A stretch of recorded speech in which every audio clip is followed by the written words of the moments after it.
Jhon Ordenfall spent his childhood on his family's farm, just south of the Duvet Forest.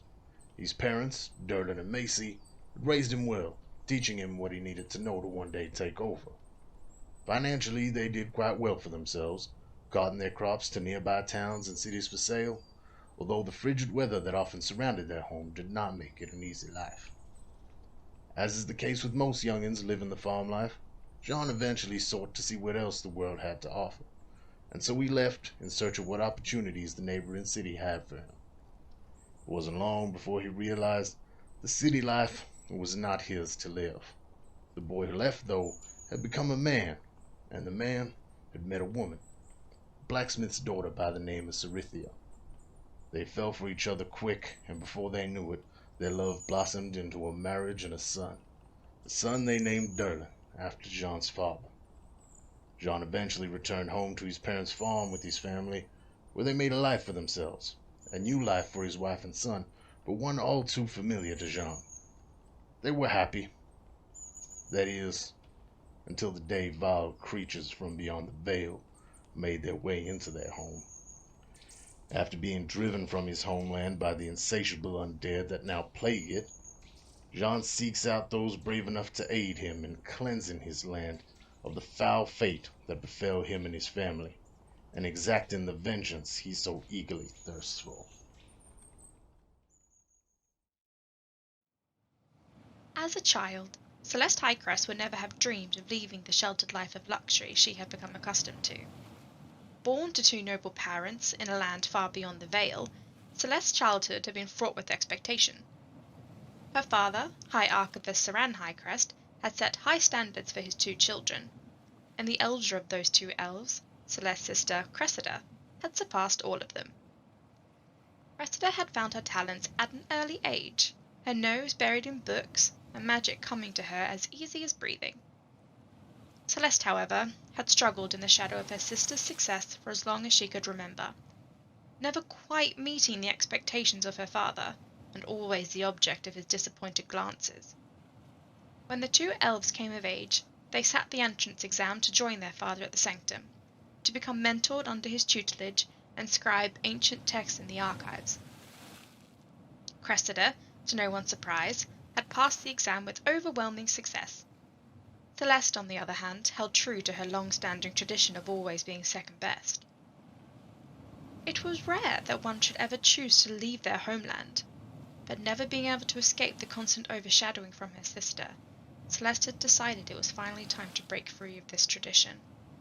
For here, she would always be Cressida's sister, never her own person. But if she were to leave, perhaps she could finally forge her own path.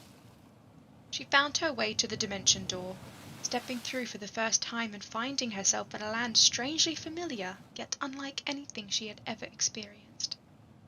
She boarded the first ship she came across, bound for the kingdom of Quell, and spent years travelling these oceans between continents, desperate to find something worthy enough to bring home as tribute to her family. Until one day, the news found her. The door that she had stepped through to enter this plane had vanished, along with every other door that could lead her home. Now stuck, seemingly an entire universe between her and her homeland, Celeste is searching for answers, and some miracle that could lead her home again.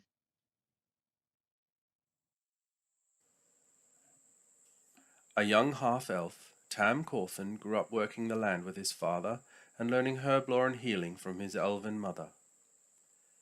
After a horrible childhood accident, he swore he would avoid violence, unless he had no other choice. When the war came, like every Corthan for generations before him, Tam enlisted to fight for his king. During the bloody battle for King's Helm, Tam's selfless efforts to heal his friends caught the eye of the celestial Aethia, and she became his patron, giving him the gift of celestial healing. His courage in battle did not prevent him from drawing the ire of his superiors. His compassion was blind, and he would heal all in need, even the enemy. After the end of the war, Tam worked as a healer in the villages outside Crackvolm, hoping to save enough money to gain entry to the Healers Guild. After a series of unfortunate events, Tam finds himself in debt to a very wealthy and very criminal cartel boss. Pinned between his compassion and his new master, Tam tries to make the best of his situation, dreaming of a day where he can live his life in freedom.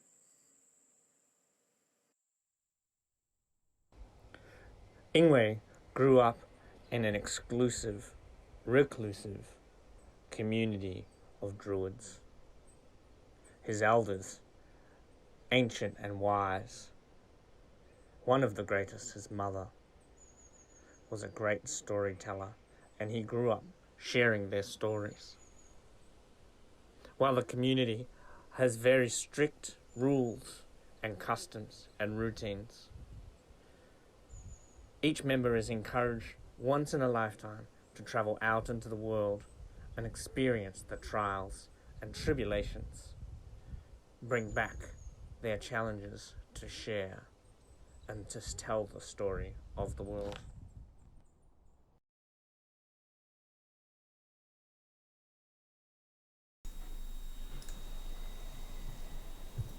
I feel like the cameras are getting slower and slower and picking all this up.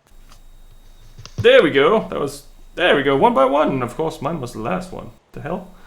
Anyway, welcome back to Monsters and Mayhem, episode 7.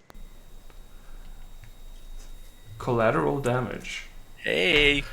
So, this time That's we're on. back with everyone. And I think that hopefully everything should run and work right now. The technical difficulties should be gone. I'm gonna knock on all the wood I have here. First, I have a few announcements. First one is that we are still running a giveaway for a D&D starter set and a really cool Halloween mini for Dungeons and Dragons. It's pretty much a beholder, but you can see all that information in our Discord channel. There should be a link somewhere in our chat eventually. If not, you can probably just search for Monsters and Mayhem and find us on Discord. That was the first announcement. The second announcement is that we are also broadcasting a Halloween episode that our wonderful Laura was the game master of. I will read my notes to make sure. We are ending the giveaway on the 30th of October. And we are running the Halloween episode on the 29th of this month. So we have a little teaser for that one before we get started tonight.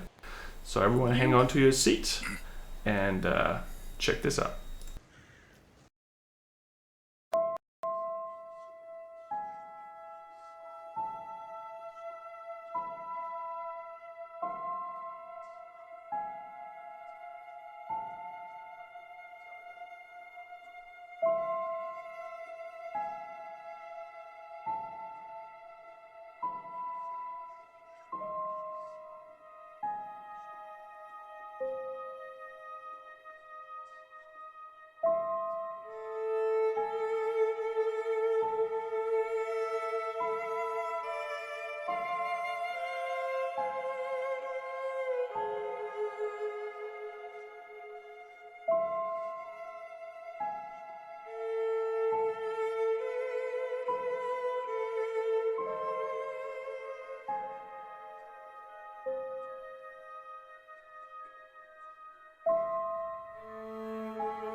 And we are back again, I think, in 2 seconds. There we go. Wow. It's gonna be spooky and it's gonna be super cool. It was so much fun. Also, it was fun to be a player again. Yeah. Anyway, my name is Tom. I am the Dungeon Master and producer of Monsters and Mayhem. And if you have more dice than anxiety attacks, you probably come to the wrong place, actually. Other than that, I think we should start with a little recap for what I can share of what happened last time and the previous time. Because now we have 2 episodes running simultaneously. So, how am I going to do this in the best way? Tam had a good night's rest outside, aided by his good fellow Sonas. That's as much detail as I can get into there, I think. I believe that for a second. And the rest of you had just climbed back into the city and was approached by 3 giant direwolves that had surrounded you. Of course. You have no idea, Adam. You have talk. no idea. Remember your episode? This is their episode. And that is pretty much where we will start. You guys being surrounded by 3 direwolves. Hang on, so you haven't defeated the direwolves yet? Nope. No, they just approached them. They just came up. Great. Defeated. And Tam isn't there. Tam is half a day away from there currently. Still miles away, yeah. Yep. So I'm just going to put some music on here. It's probably going to be their funeral march, but... Don't laugh at us, please. That's very rude. You'll have plenty of reason to laugh at Adam later. And this is really good because now my D&D Beyond is not working. Oh, how unfortunate. So, I think I'm out of spell slots anyway, so... Cool. So, last we left off, you were approached by these direwolves. All 3 of these big direwolves kind of closing in on you, one from the rooftop, one from behind an alley, and one from where the forest line is. And one of them talks. One of them says, "Give us the furball."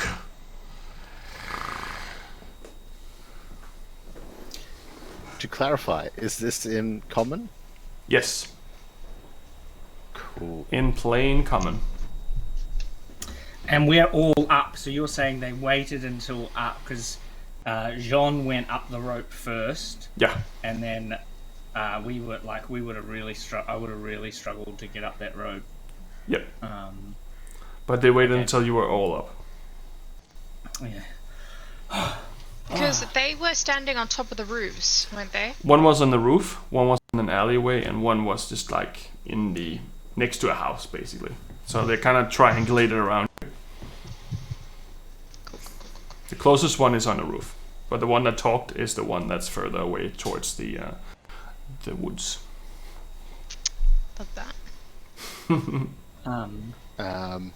Jhon's gonna take a step.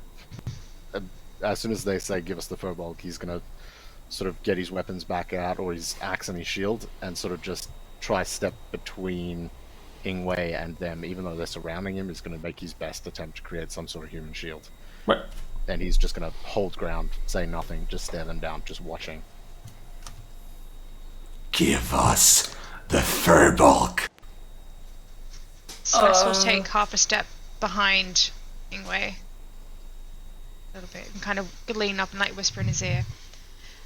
Are these your friends that you were talking about earlier, that you ran into when you first got here? Yeah. Do I recognize them as people that I've seen before? I'd say it's a little bit dark, so I think you need to make a perception check. This is still it's like 2 at night, something like that. 3 at night, I think. Yeah. My perception check is 16. Right. This does not look like those wolves. It looks like those wolves have been following you, but it does not look like the wolves who attacked you. These these guys aren't the same people that I met in the woods before. Hey, bro. What do you want? I'm right here with my friends. We just want some furball meat.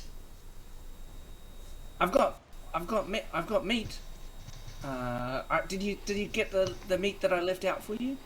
I left some out by the wagon. They start slowly approaching. I'm gonna start backing up around the other side of the well, like backing up away from whichever the direction they're coming in from, just like holding my hands up, ready to use my last spell slot if I need to. I am going to walk to the well and get my pack out and get the meat out of my pack. So the one in the alleyway is also starting to come closer. That one seems to be beelining for you. And the one on the roof also seems to be focusing on you now. Yep. And do they look like they are... He's just said, I'm going to give you... I'm looking for some furbog meat. Does he look like they're running to attack? Make an insight check. Which I'm holding an action to, by the way. I think. 19. They look like they are about to attack. But they also look like they are trying to look like they are about to attack. Oh, okay. I'm gonna hold up my hands. I'm gonna get the meat out. And I'm just gonna say... Yep. So I feel like we're like out of sync a little bit, but... Yeah, slight one there. I'm just gonna hold out my hands and just go, what is it that's so special about this furbog that you must have him right now? They do not seem to respond to you. But the one that did the talking comes closer to Ingue. Comes closer and closer and closer until you're face to face with him. And it says... if he gets within 10 feet of me, yep. I'm gonna put that meat on the edge of the well and climb into the well. Okay. It keeps approaching you, so you would end up in the well. Yeah. So I've got kind of like, I'm gonna do the back, put my back against the edge of the well and my feet up, so I'm sitting and holding that rope. So hey, what do you want? If my friends won't let you eat me. Yeah, I'm holding my action as well. If they get within 5 feet of Ingue, I'm trying to stay as close to him as I can. okay. It gets within 5 feet of Ingue when he tries to climb. Yep, Jhon would take a swing. Right. No Make an attack roll. This is coming aggressively towards him. Nope, that's fair. 19. Hits. Woo! Let's see. Let's see. Literally every dice except the one. There we go. Not the best. 4 slashing damage. Right. So that was towards the one that was approaching him. Right. So whichever one got there first. Right. So that was with the axe, or was it that with your sword? Well, I was with the battle axe. Yeah. Okay. So you hit this wolf across the back with the battle axe, and you expect a growl or something like that to return after that, but in response you hear, "Ow, you big psycho! What the fuck is wrong with you?" And it backs away from you.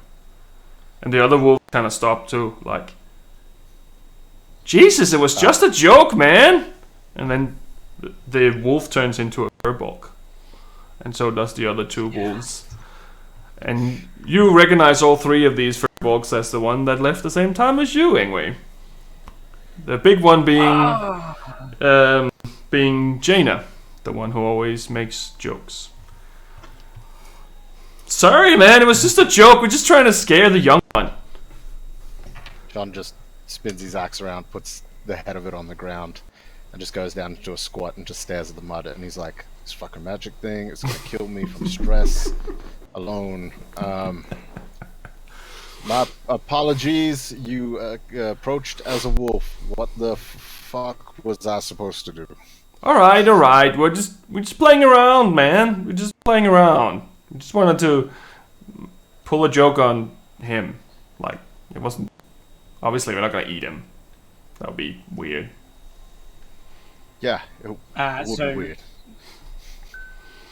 So while that's happening, I clamber back out of the well and run over to probably not Jaina. Right.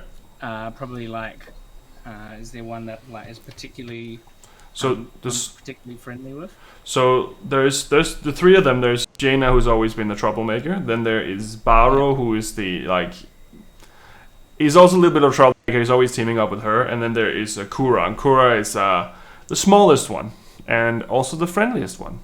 And you can see that he's already regretting what he just did. Good one, guys. That was funny. Yeah, it's pretty cool. I'm so. I mean, bad timing because we've just been dealing with some stuff. Man, I'm so glad to see you. You could help. What have you been up? How come you're here? Aren't we supposed to be far away from each other? I don't think that was part of the rules. I think we're just kind of like, we're just tracking you. We've been following you for like 3 days. It's so funny seeing you put up that little tent of yours. But no, I don't think there's any rules of that. We're just teaming up together and, like finding some cool stories. We heard this place was hit by some kind of plague and we kind of went to investigate, but I can't see anything. Everything seems to be pretty much normal. I mean, except for the missing people. Oh, you gotta check it out. Down there, there's there's this huge thing. Do you know what it's, Jhon? Do you know what that thing's called? That big thing that we just killed. Staring at the mud. No, I don't. There was one of the there was one of the people that were expelled. Expelled? They were involved in. Yeah, Black serpents. Back into my backstory. Should have done this. Black serpents. The black serpents. Yeah. I don't know the dude, but you know how they told us these stories about the serpents that left. The weirdest thing. They're linked up with Von Lichter and Vecna and stuff like that. They never mentioned Vecna when they talked. They just said they were dicks and they left. Oh. Vecna. Wow, that's pretty crazy. You should check it out. Go down and see. Come on, guys! And they all jump in and start crawling down very eagerly. But you are alive another day. So, those are more people from your group, but these ones aren't like the ones from in the well you were talking about earlier. Well, the dude that was in the well was I don't know too much about it because it was before my time, right? Maybe 3 generations ago, which would be maybe 16 if you're I don't know, a couple of before my time. Sure. It's more than that, actually. More than that? It's about 900 years ago. Yeah. So I mean, we live for a long time, so... True, I guess, yeah. Yeah.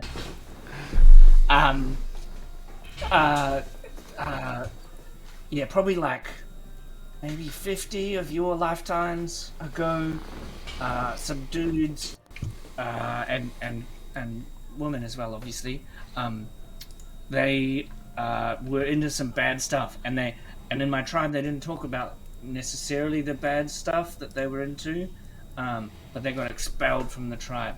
And so the thing is, right, is they're the same people, but I don't know them because I'm young. I mean, I'm about I'm probably about half as many moons as you, but these guys are like, a long time. Sure. ago. And so my mates, they're a bit older than me, but not that much older than me. Okay. Does that make sense? No, I think I understand.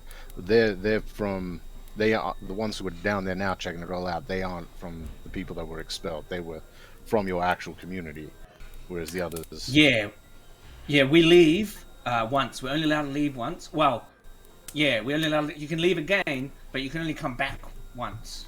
Right? Yeah. So when you leave, like I've been eating meat and stuff, and I killed some people, and like so you're allowed to do all the things that you humans do all the time. But once you get back, you have to stay, and you have to follow the law and the and if you want to leave again, then you have to stay out. So those guys, from what I understand, those guys left and then came back and tried to change the tribe, and then left again. But it's hard to. It's the way my tribe works.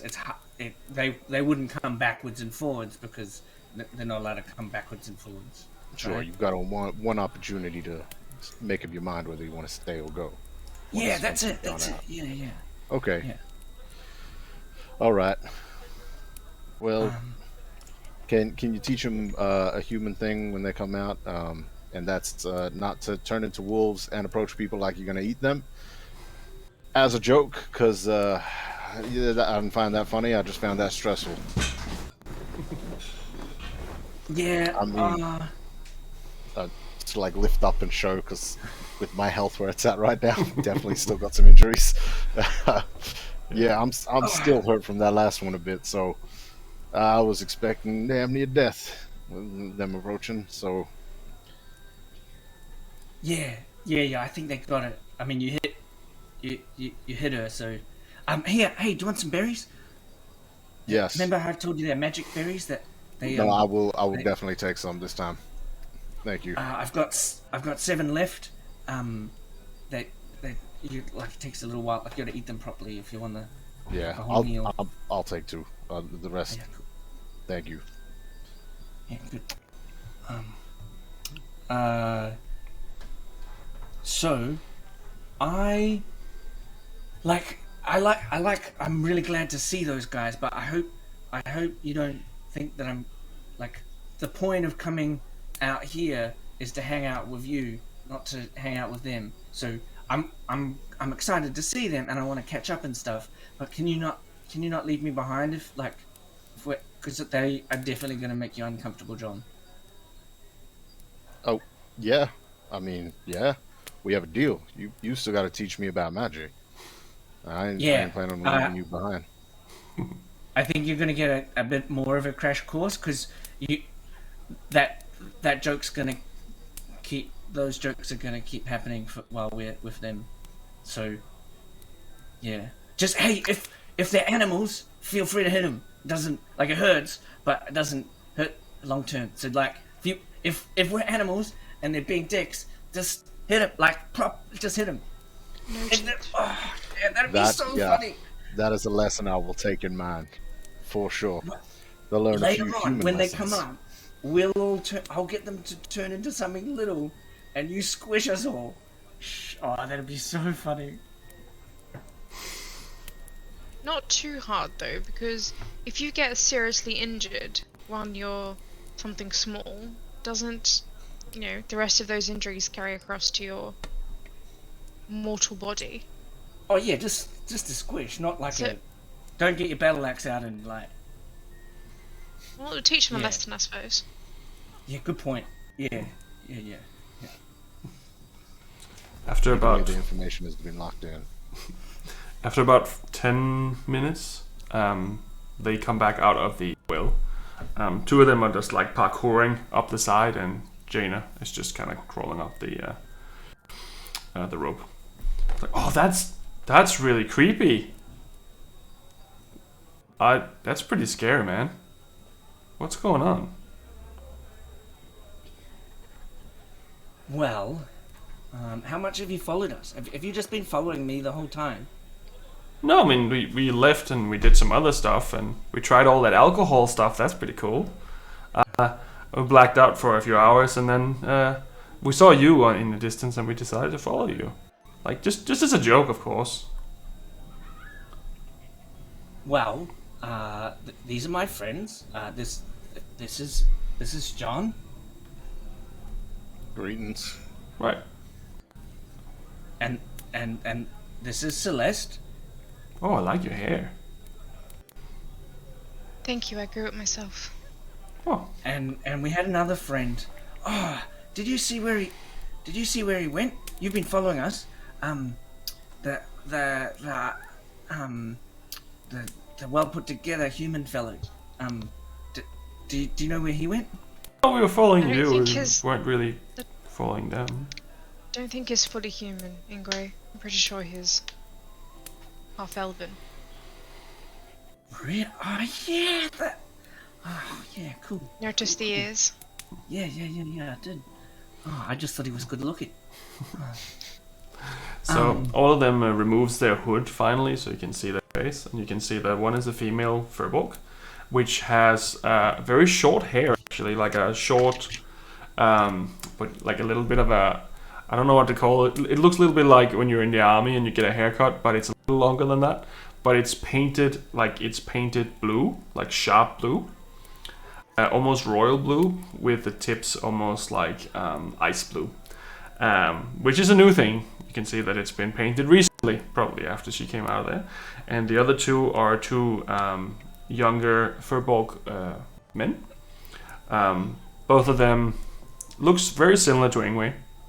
They have a little bit of a different color, a little bit more brown, a little bit more red, but they're pretty much the same. They haven't got any like distinguishing features or trying to color their hair or anything weird like that. But you can see that one of them is a little scrawny for a furbolg.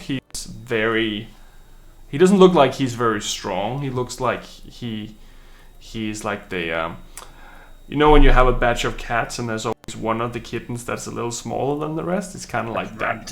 Yeah, he's kind of like him. He's kind of like that. But they're all acting friendly. And yeah. Well, so I've got some things that I want to show you. I think I assume, Jana, that you'd be way ahead of me on this, but of course I am. I've got this map. Yeah. Have you got a map yet? Yeah, we have a map. Oh, cool. Yeah. So anyway, we went to this village, and we're like employed to solve problems and fight zombies. Oh. And we killed some zombies, and that's our party. We're like agents of action. Okay. Well, I mean, it sounds pretty cool, all of that, but I mean, we just saw a dragon, so. Oh, you saw a dragon? Yeah, we passed through one of the woods down there and we saw a dragon. It was really scary, but we just decided to give it a white bath. You killed a What colour dragon? was this dragon? No. We didn't kill anything. We saw the dragon. We saw a dragon. A big green one. What colour was this Okay. dragon? Green. Green. It's not the worst. No, I probably would stay away from going in that region for now. It didn't look like it was like living there or anything like that, but yeah, I mean, they come and go. So have you noticed, right? This, In the stories, they said that the zombies danced with people. I never heard that. You never heard? What did you hear about zombies? Well, they're pretty evil creatures that like come after you and eat you. Who told you that? It's a great joke. I'm so confused right now. I thought that's what I learned in school. No, that's not what I learned in school. Maybe someone else taught you that.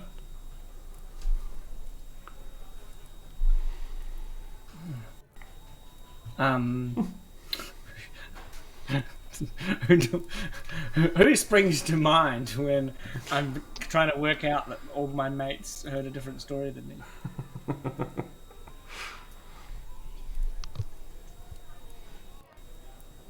Well, should we camp? Should we sit down and camp together? Oh, not here. No? It's pretty Uh, quiet. We need I think we should get the hell out of this town, personally. Yeah. Hey! And we need to find our horse as well. No, Mr. John. Remember how we talked about an ambush? Well, you know how Yeah. you know when you're setting up an ambush, you want a few different people.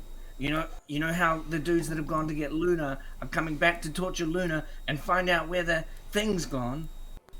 Why don't we get my mates to help us get them? Wait, Hey, what? do you guys want to help? What's going on? Who's torturing what? What? You saw what happened down there, right? Well, my friend Luna, who's a horse, she's been on the journey with us, but I traded her for where's that other horse? I love haven't met him horses. yet. Horses are really cool. So cool. Yeah. I'm saying we need to go But these find our dudes- horse. Yeah. Celeste is gonna walk off and go find the horses. This conversation is happening. She's like, It's tied up behind a building, a little bit off the side. Looks like they're trying to hide them. yeah, she's gonna stay there for a long time, talking and patting the horse, kind of just keeping an ear out, but not wanting to be involved in whatever this conversation is. She's Fair. just like, I'm just trying to wrap so my will you head help around us? everything, but with that thing, wait, one thing, we don't even know 100%. Like, granted, it's probably the case based on what we do know. We don't know 100% that they're coming here, right? Unless they have some way of communicating to say, don't come here. Well, hey, why don't we, once we have a rest, if we have some lunch, and wait, we could all turn into wolves and go and see if we can find them. They must be pretty close. I mean, potentially, like a scouting party type thing. But wait, why would they bring them back here?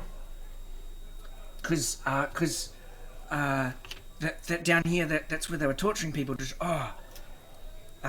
we found this thing, on this job that we had. We had to, I think we were like laundering money. I think that's what you call it. You're Like, laundering money? But they hired us.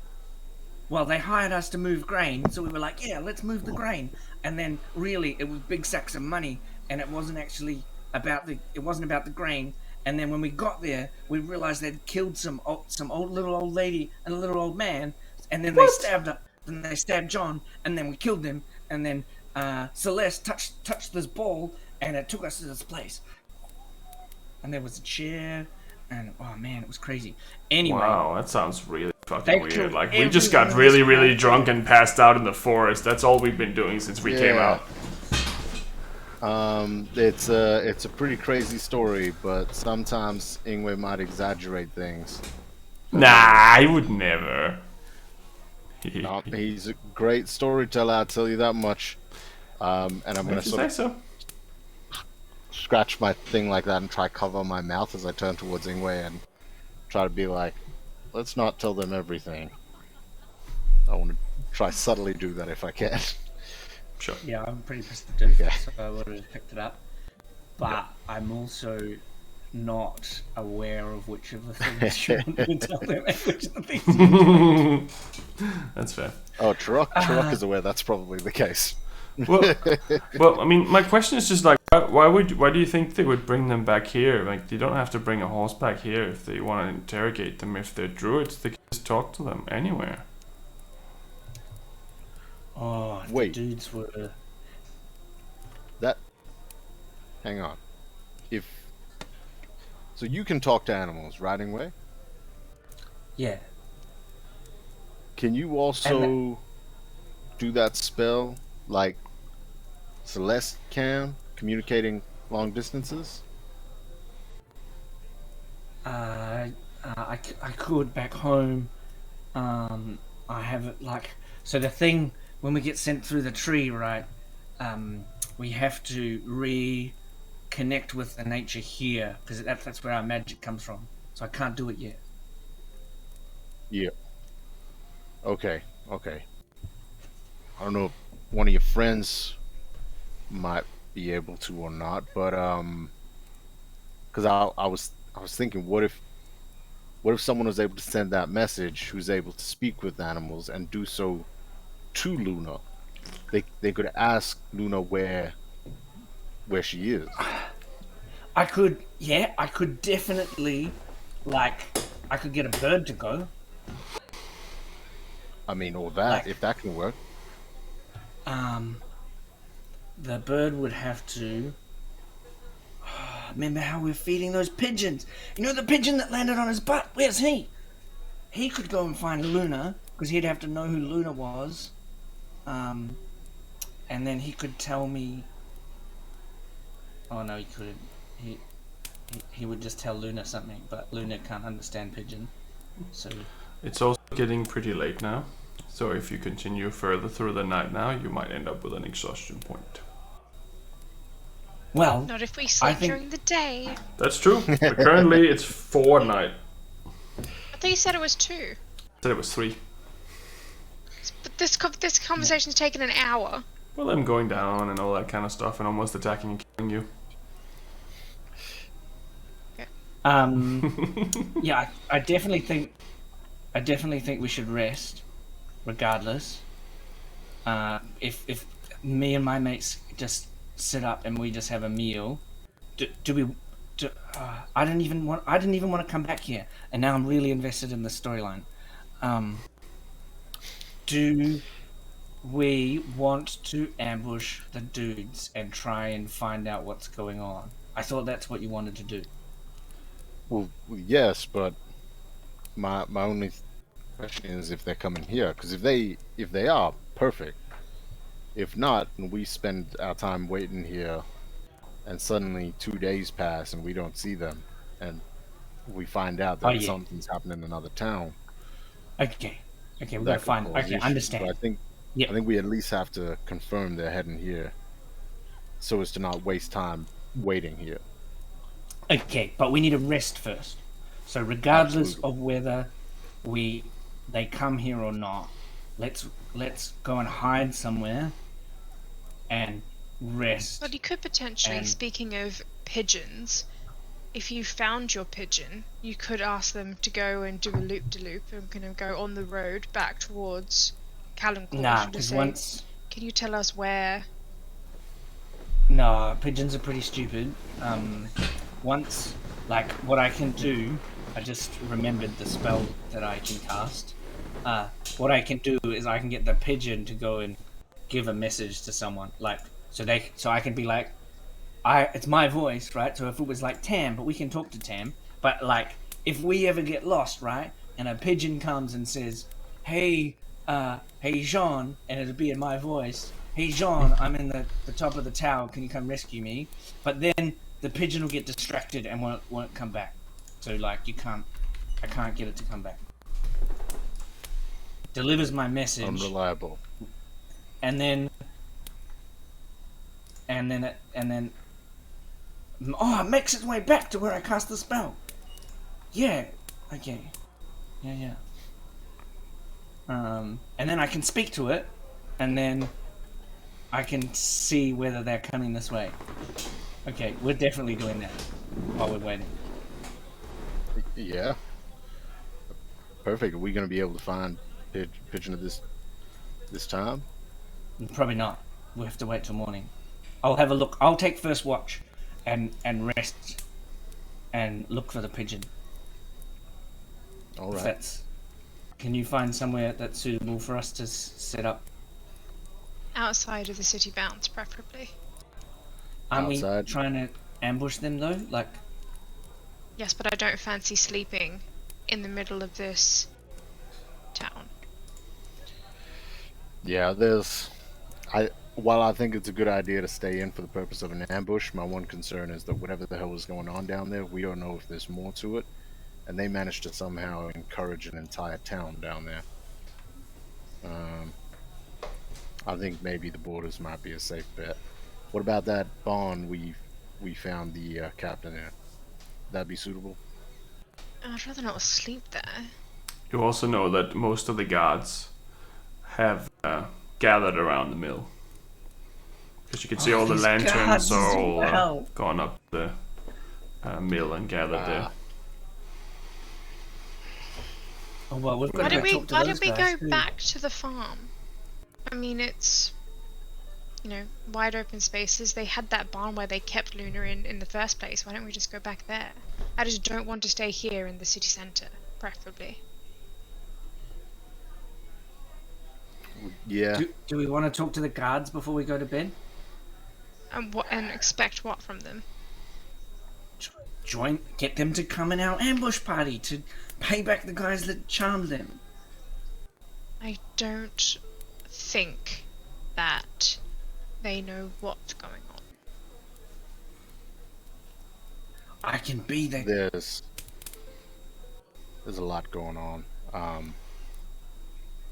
Yeah.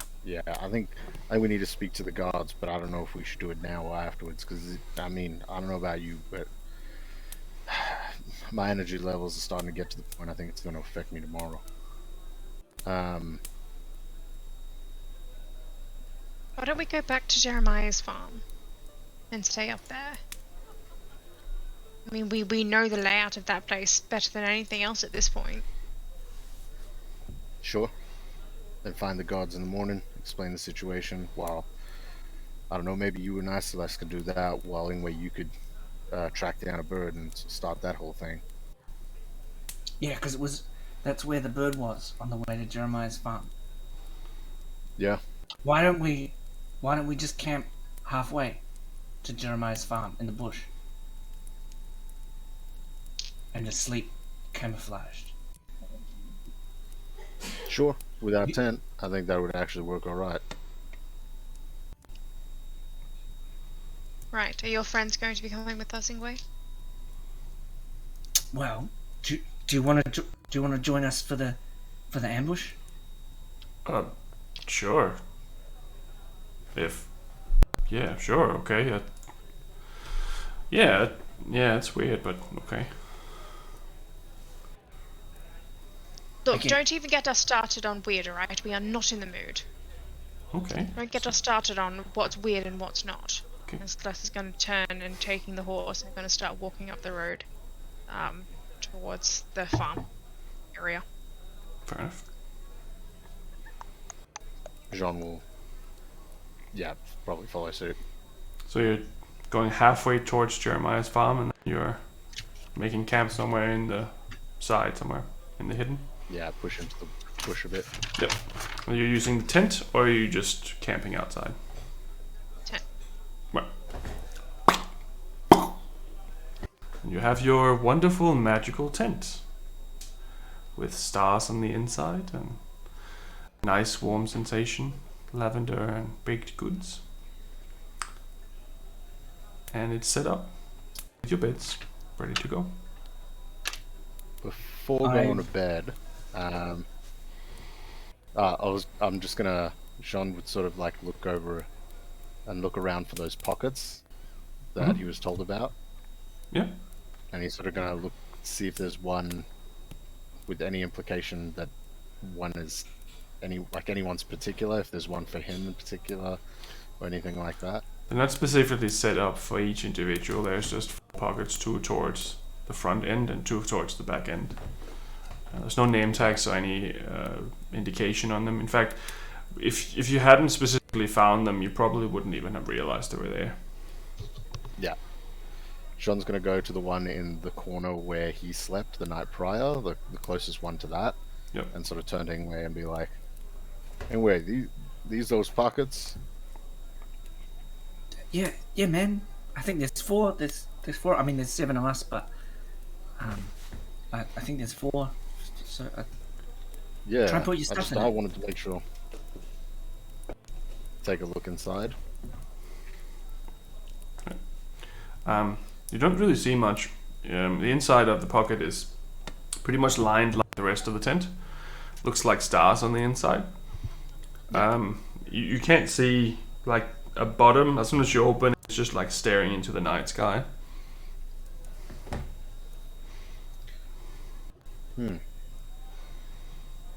Alright.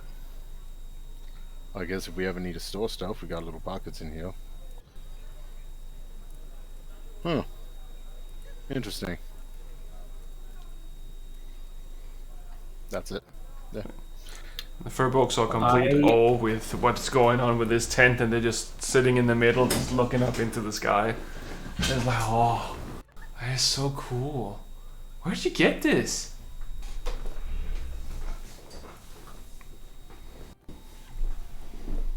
This here is from a friend of ours. Wow, you have really cool friends. We do. I'm gonna take first watch and Wait. have a long rest while I'm watching. Sorry, a short rest while I'm watching, and do the routine with the thing. Right. So make a perception check. Celeste will stay up as well for the first watch and then take the next two. Okay. Do you want to do a perception check on this one as well? May as well, Celeste. if I'm Celeste, why don't you let me take the first watch, and then I can definitely go to sleep because I really trust you. But if you have a bit of a rest first, I know. No, there's no point in me sleeping and then waking up and then going back to sleep again. I may as well just stay up. Oh yeah. And then just sleep whenever I wake Jhon up. I don't need that much sleep. It's fine. I need half as much as anyone else. So. There we go. Cool. Right. Well, perception check for you two then. That is an 18 for me for the first one. Right. An 11 for me. Right. So you're cleaning your little placard as well. Is that what you said? That you're doing that while you're Yeah, and talking to my totem and doing the things that I'm actually focused on a short rest. Okay. Which makes sense in the role. You're getting a little distracted with a thing, and you keep kind of cleaning it, and where it said the number 23, you also realize there's a little X above it, a very tiny X, almost like when you put degrees after a number, but it's an X instead. Like, something there. Celeste, you do see the guards are kind of coming away from the city a little bit. They're walking in pairs, going house to house, checking what's going on. Not sure what they're really doing, but it seems like they're just checking everything now. Well, No, still they're sort far of off. like clockwork soldiers at this point, just kind of like following like a routine. She'll just kind of not really stressed out, keep an eye on them, sit back and just watch them as they go about their business. Fair enough. That's all you see for your first watch.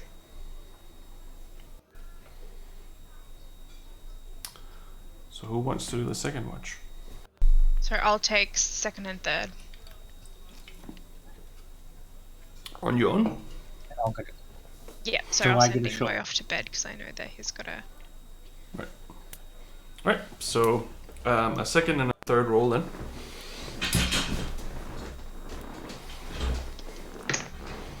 Alright, so that one is pretty good. 16, 17, 18, 19 for the first one, and then a 6 for the second one. Okay. So with the first one, you still see the guards going back and forth, and you can see that when they come out of some of the houses, they're like talking really loud to each other. Not so much yelling as much as they're like in a state of panic a little bit. You get the feeling they probably woke up from whatever spell that was, and now they're starting to realize that everything's fucked. You also notice that both of the younger furbolg, the male furbolgs, they're taking notes and writing down in little pad that they have with them, but the female one doesn't. She simply just seems to be sitting there, and then when she falls asleep, she just focuses on sleeping. With the last one, you don't really, you kind of get into your thoughts a little bit about some of the things that you want to do, and you kind of not doze off, but you kind of daydream a little bit about some of the things that you would like to have achieved, and you suddenly realize that you probably haven't been paying attention for the last 20 minutes, but it doesn't seem like anything bad has happened, so maybe it wasn't that bad. But that's what you see for the last watch. Perfect. So I'm guessing at this point it'd be like daylight if we went to sleep at like 4:30, and it's been 4 hours or 6 hours, I guess. So it'd be like what, 10 a.m. at this point. Pretty much, yes. And so yeah, Celeste will stretch and go, and then get up and go into the tent and just kind of like kick at Jhon's boot a little bit and just go, I'm gonna keep an eye out while I get some shut eye. Sure. Yeah.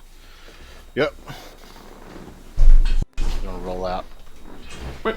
Lean on his shield before getting up. Stepping outside. Just Put his shield before down. Celeste lays down and goes to sleep, she'll take out 2 or 3 gold pieces and chuck them in Jhon's stuff as he leaves the tent. She'll just kind of pop them in his bag. My inventory's hidden gold is slowly growing. Right. She'll roll over and... So as you're about to start your the last watch, I'm just gonna jump to Tam. Because Tam went to bed a little earlier than you guys, so I'm guessing you also woke up a little earlier than all of you. You feel well rested, and you feel energized, still covered in blood from the day before, but you feel better about your physical presence.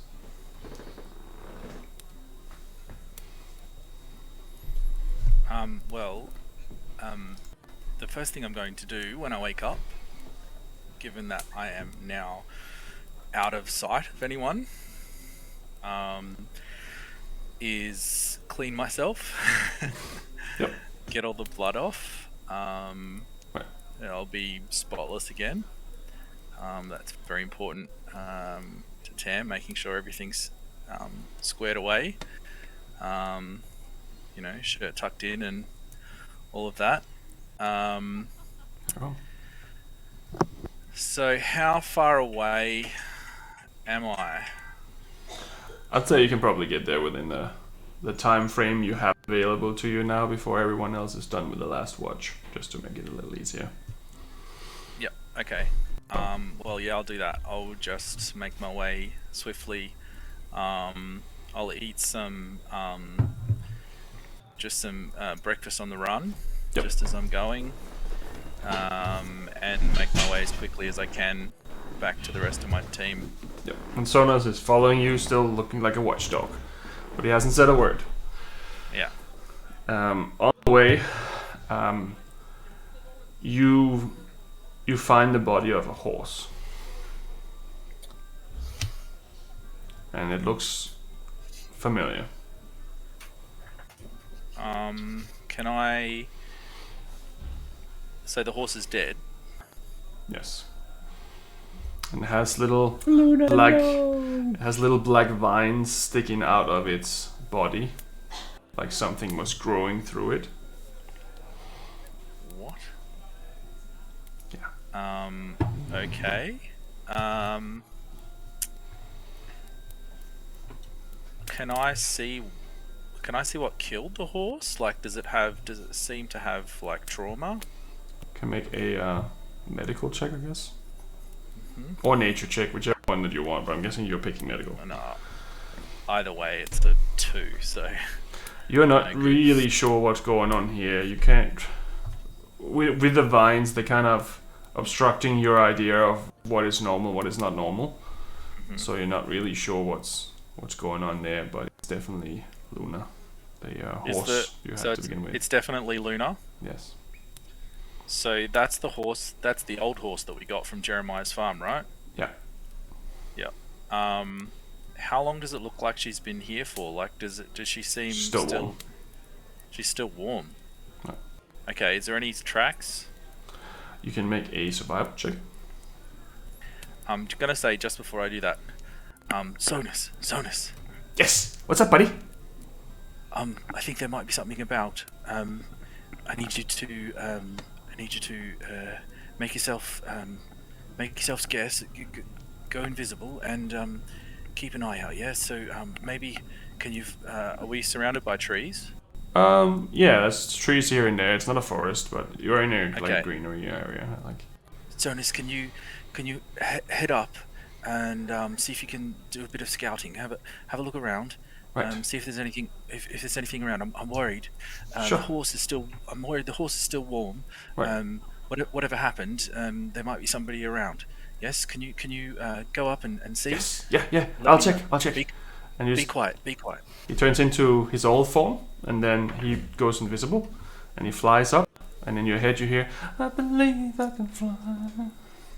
I believe I can fly." I don't remember the second verse. Goddammit. So I just rolled a 5. Right.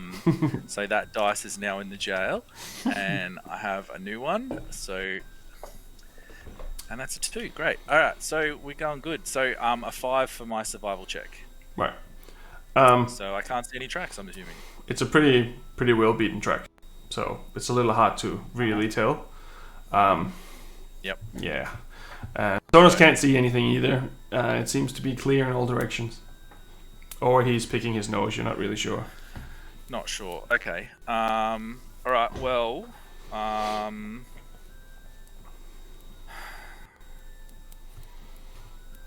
guess I'll leave Luna where she is for now. Okay. So I want to try and keep a memory of how far away I am from the group when I finally get to them, so I know how far away Luna is and what direction she is. So she was pointing towards Broken Bridge, not away from it, and where you left was in Callan Court, which is behind where you came from. So technically, it looks like she was heading towards Broken Bridge. So she's heading towards the same way I'm going. It looks like she was, yes. Okay. All right. I'll keep that in mind, and so that I can relay it to the team when I get there. Right. Ingue on waking up would have used the stones to let Tam know. No, Ingue on waking up, which would have been a couple of hours after Tam, maybe, or an hour and a half after Tam, but pretty early, would have said, "Hey Tam, I hope your thing's going well. We came back to the village and it's not a plague. Someone killed everyone, and then we killed them. We're setting up an ambush because they stole Luna, and they're going to bring her here to torture her. So if you could come and help us do the ambush, that'd be great." So DM, would this have been before or after I discovered Luna? After. Ingue, is everybody okay? Yeah, Jhon and Celeste are good. They're still sleeping. I've just got up. I'm doing the checks like you showed me to. You mentioned that somebody captured Luna. Yeah, the priestess from the thing messaged Celeste, and since she said that our horse was stolen, and I just assumed because we caught the person torturing people, and they're trying to find that thing we found in the thing, the orb thing. Yes. Well, anyway, I've just left Luna's body behind me, and not more than 10 minutes ago. Oh, that's terrible. She's dead. There was something awful, black vines or something growing all over her. I couldn't tell what had killed her, but she was still warm. She can't have died much long ago. Those bastards. So they've killed her. Ingue, I can't be more than 3 or 4 hours away from you, but whatever it is could possibly be here, because the horse is here. Where are you? I'm gonna come get you. Are you on the path? I'm on the path to Broken Bridge. I can't be more than a couple of hours walk out of Broken Bridge. On the way to Yep. So are you coming? Should I wait here? Yeah. No, stay on the path. Keep going. I'll come get you. Okay. And I will, without telling anyone else where I'm going. No, I will. No, I will, before I turn into a horse, say to Jhon, "Hey, Jhon!" Through the stone, not waking you up normally. "Hey, Jhon! Hey, Jhon! Hey, Jhon! Hey, Jhon! Okay. Hey, Jhon! Hey, Jhon!" So, Jhon was up for the last watch. He's probably awake. sitting outside, like leaning You on didn't his go to shield. sleep until like 6 a.m. Ingue, so you wouldn't have woken up until like late. Afternoon, yeah. But yeah, Jhon- midday, something. Has just gone to sleep. Jhon would have been outside doing the last watch, just leaning on his shield and watching you do the morning routine, like going around, just being like, "Yeah, Ingwe's up," and then suddenly that coming through his head, like, yeah, I'm up, I'm outside, man, I'm watching. What? The plan's out the window. I'm gonna go get Tam. I won't be able to talk to you, but you can talk to me. Turn into a horse. Okay, well, what do you? Oh, okay, he's a horse. He's off. And I need you to make a perception check as well, Sean. Whee! Dirty 20. Dirty 20. Yeah.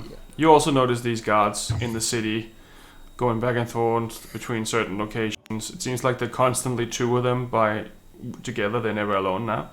But it seems like they have some kind of camp set up near the mill now, where it smells like, as far as you can smell and see, that they're cooking breakfast. That's kind of what you can make out from the distance. It's pretty far away from where you are now, and it doesn't look like they have spotted you guys. Okay, I'm just gonna keep my eye on them until sort of gets to an appropriate time where everyone can sort of get up. Right. And then I'd pass that information. Well, I'd pass on the information about what happened to Ingue, just horsing it, so to speak, out of here. Yep. And anyway, yeets out of there, and after about a hour's ride, you bump into a familiar Tam on the road. Yeah, so I'm gonna burn a spell slot to make me faster. Right. And then dash the whole way there, because I only have an hour in wild shape. Okay. So you'd get there right at the end of the hour then. Okay. And you see a wild horse approaching you.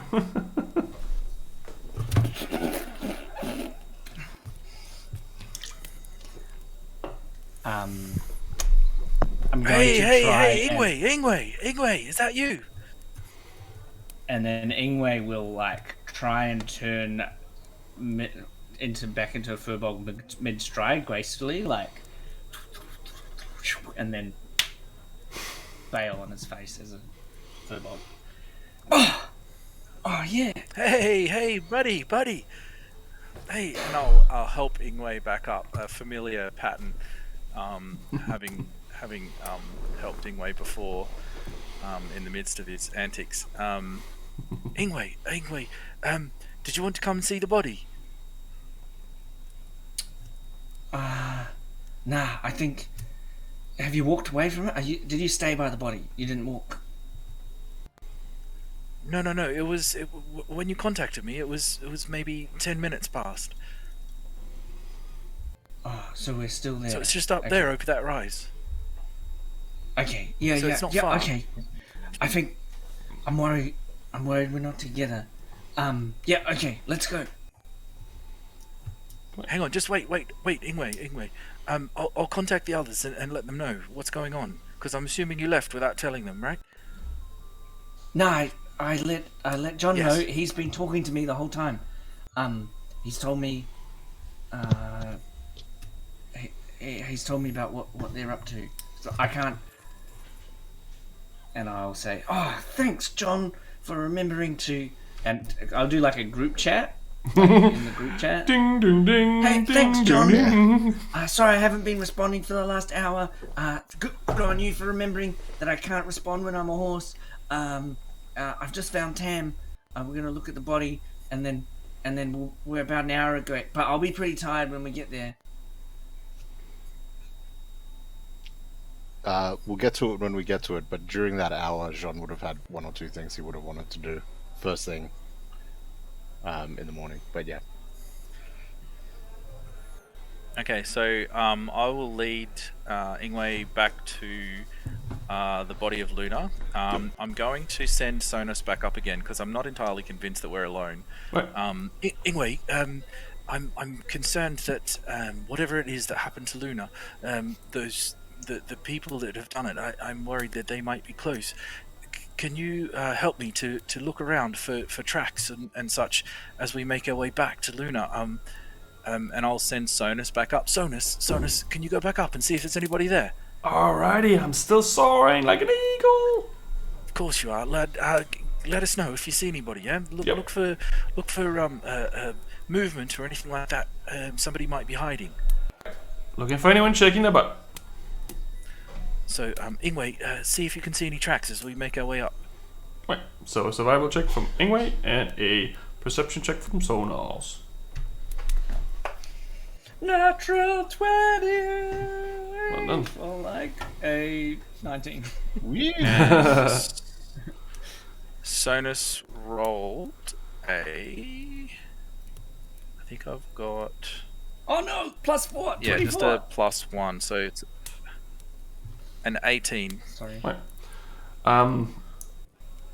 So his response to it is, I can't see anyone. There's no one for miles. It seems pretty clear. There's not like any thick brush. So unless they're invisible, you're all good to go. But I mean, there's a lot of invisible creatures out there, so maybe you should be careful. I mean, there could be an invisible dragon. I mean, or a Tyrannosaurus, or other cool shit. Okay, Sonus, thank you. Just stay up there and keep an eye out, yeah? Aye, aye, Captain. Thanks, buddy. So what are you seeing, Wei?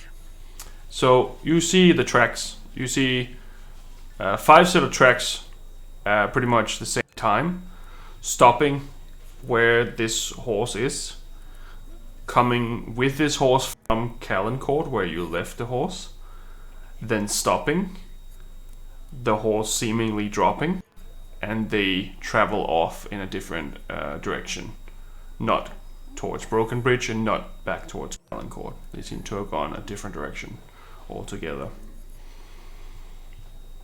I get out my map Right. and I look at which direction they are heading.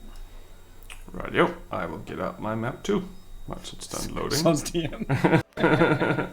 It's just a little slow app right now. I wouldn't have done that if I didn't roll a natural 20.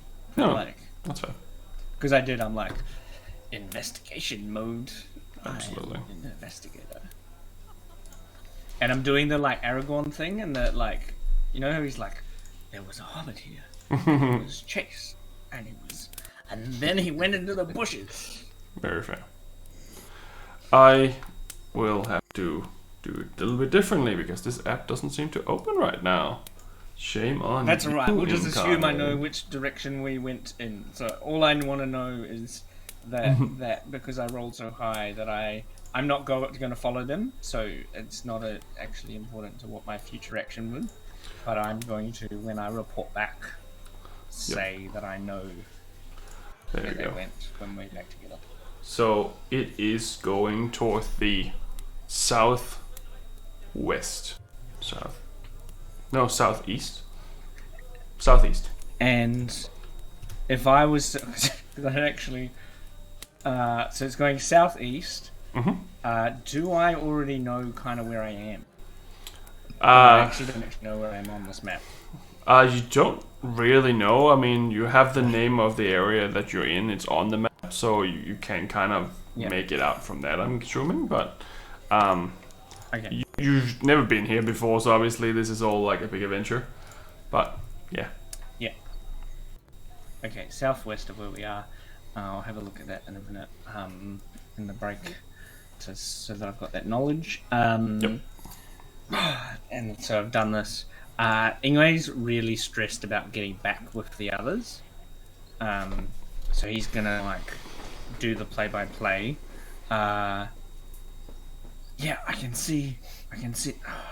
We need to get going, but I don't want the wolves to eat Luna. Mr. Tam, is there anything else? Is there anything else you need? I'm gonna make it so you can't read Luna anymore because we're gonna go, right? Yes, I have no idea what happened to her. I was hoping that you might know. I'm just as keen as you are to get back. So I would have verbalized all the things that Tom told us. Like I would have done the like, here I can see, and here I can see, in the like really impressive way. So you know now. So in that case, I will cast Bonfire. There was on 5 the horse. men. CSI anyway. I will, enhance. yeah, Zoom and like enhance. the little scuff marks on the rock and the like broken twig and the like, yeah, good. I can ascertain from the color of the poop that this wouldn't have happened a long time ago, but that's how the cookie crumbles. Put your glasses on. Yeah. Anyway. And then look off into the distance. So I'm gonna wait until I'm gonna cast Bonfire on the horse Luna's body. Right. It doesn't smell very great. So I already know which way people have happened. I know it smelled great. It smelled like lamb, wouldn't it? Like It smell like burning hair to just like begin with. barbecue. No. No, it would smell awful. It wouldn't smell great to begin with, at least. I mean, It the still meat has cooking all its- is Well, fine, the hair- but the hair- the it It still hair has all its skin, so it's gonna stink. Yeah. smelling really badly. But yes. If you've ever been to Rockhampton, you'd know. Fair. How are you a good rider, Tam? Yes, of course. Because I want to go fast. Okay, let's go. And then before turning into a horse, I'll once again reach down into the dirt and put dirt marks on my face. And then I will turn into a horse and wait for Tam to get on. Okay, hang on. Sonus, come down here. Wee-hoo! Yeah. What's up? Do you want me to turn into a parrot? That would be really cool. I think you would suit a parrot on your shoulder. Maybe. Sonus, we're making our way back on the back of this horse. So I just thought you should stay here close so you can ride on the horse with us.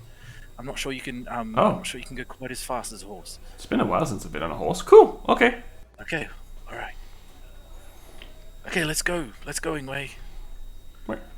And very fast-moving horse. Yep. So you'll yeet off. And Sean, what did you want to do? I think you mentioned that you wanted to do something else when you woke up as well. Yeah, so pretty much as soon as Ingwe's out of there on the horseback, so to take a deep breath, stand up, slowly mosey back to the tent. Everyone would have gotten an appropriate amount of sleep, right, for a full rest? Yes, that is At correct. this point? Okay. I'll sort of walk over, just shake Celeste's shoulder, gently, waking her up. Ingue turned into a horse and went to find Tam. Well, that's great for him, isn't it? Yeah, just a forewarning. Look, I think I'm up and ready. I'm not gonna wake them up just yet, but I think we should probably go speak to those gods sooner rather than later. So I leave you to get ready, but when you're up and good to go, I think we should go have a I quick only chat. got with like 4 hours sleep. Oh, it's not even midday yet. She'll get up and spend like 15 minutes just crying about how early it is. And make herself a coffee. And she'll probably like still have the coffee as she like comes up to Jhon later. She's like sipping on it. Just goes, alright, let's go and talk to these guards. Yep. Right, so you're heading off towards the guards. Before the others us return or after they return? For doing so, because I don't know these furbolgs, they have not earned my trust, so to speak, yet. Once we're up and all ready and all that sort of stuff, I'm gonna go shake them awake as well and be like, "Hey, up. Oh, We got okay. things to do today. We need to pull down the tent." Oh, okay. Okay. They kind of move slowly outside and sit on a log trying to wake up. Pull it out, close it, put it away. Yep. And then sort of just turn to them and be like, "Ingwe's gonna be back soon. You want to wait here for him in case he arrives before we return? We gotta go. Okay. Some people." Yeah, okay. We can, yeah. Keep an eye on our horse. Alright. Yeah. Okay. Please. We'll keep an eye That on could your be your horse. responsibility. Alright, very important alright. job. Like, we don't work for you guys. We're just hanging out right now. But we'll look Okay, after well, if your you're going to horse. hang out in our space, then you'll do what we asked you to do. Because what happened last night, we could have very easily killed you. And I am not happy that you put us in that situation. So if you please, stay here, be quiet, look after the horse. I don't appreciate the cheek. Alright, okay. She'll turn around and start walking back. Sean smiles impressed. She kind of like look at Jhon as he's like walking and goes, "I'm not a morning person." Maybe you should carry some of this attitude through the rest of the day. It works well. Wait till you see me in summer. All right. She's like sipping her coffee as she's going. Yeah, gonna make our way towards the guards. Gonna try track them down if they're not all together anymore. It seems like they all gathered at the mill now. Okay. There's about 8 of them or so. Okay. Gonna head there on the way. Gonna pull out the thing. I know you said you can't respond Ingwe, so just letting you know, heading to the guards now. Your friends are still at the spot, so if you're back before we get back, just wait for us there. But we're heading for the mill, and then make our way there. Right. So, Jhon, remind me again, what is it that we're after? Well, I think we gotta give him a bit of a heads up what's going down in the well, and see how they're feeling after everything that's gone on. See if they've truly snapped out of it. Next thing you know, these guys are still linked in some way or whatever, and then we're just walking around freely here trying to set up an ambush or something like that, and who knows what comes of it. I think just more information the better, really. Right. Sounds good. All right. Yeah, gonna make my way towards there and see. Are there any guards like around the outside of the mill, or have they all made their way in? They're all sitting outside the mill in a like a circular kind of. It's kind of like they set up a little bit of a makeshift camp, but they're not inside. They're sitting outside and they're eating and drinking, but they all look scared. Okay. And as you approach, they just kind of look at you. They don't even grab their weapons. Just look at you like they're terrified of you. As that's happening, I'm gonna reach back and sort of just very gingerly grab the edge of my axe and just drop it onto the ground. And I'm gonna pull one of my hand axes out and also drop it on the ground, but I'm gonna keep my shield up, covering my other hand axe, just to show that like I don't have my weapons on me, but I'm still hiding one. Enough. I'm gonna sort of slowly approach and just excuse me. Who are you? What are you doing here? My name's Jhon. This is my associate Celeste. Okay. We were here last night and Did you do this? we didn't do this. We think we've stopped some of what is responsible, but that's what we've come to inform you. We don't really remember what happened. The whole. Yes, you were absolutely no help last night, let me tell you that much. Did you talk to us? I don't know, I spoke to some guy, Jackson, whoever that is. Oh, he's over in the corner, yeah. None of us remember the last 24 hours. Suspected that might be the case. And our Just captain's dead, but we don't know why. We don't even know what to do right now. We don't have a leader here. We have no captain. Alright, well, We suspect that you were under the influence of a charm of some sort. At least that's as far as I can discern. The last thing I remember was talking to this short little guy, and then suddenly it's all different. Do you remember the name of this short No. man?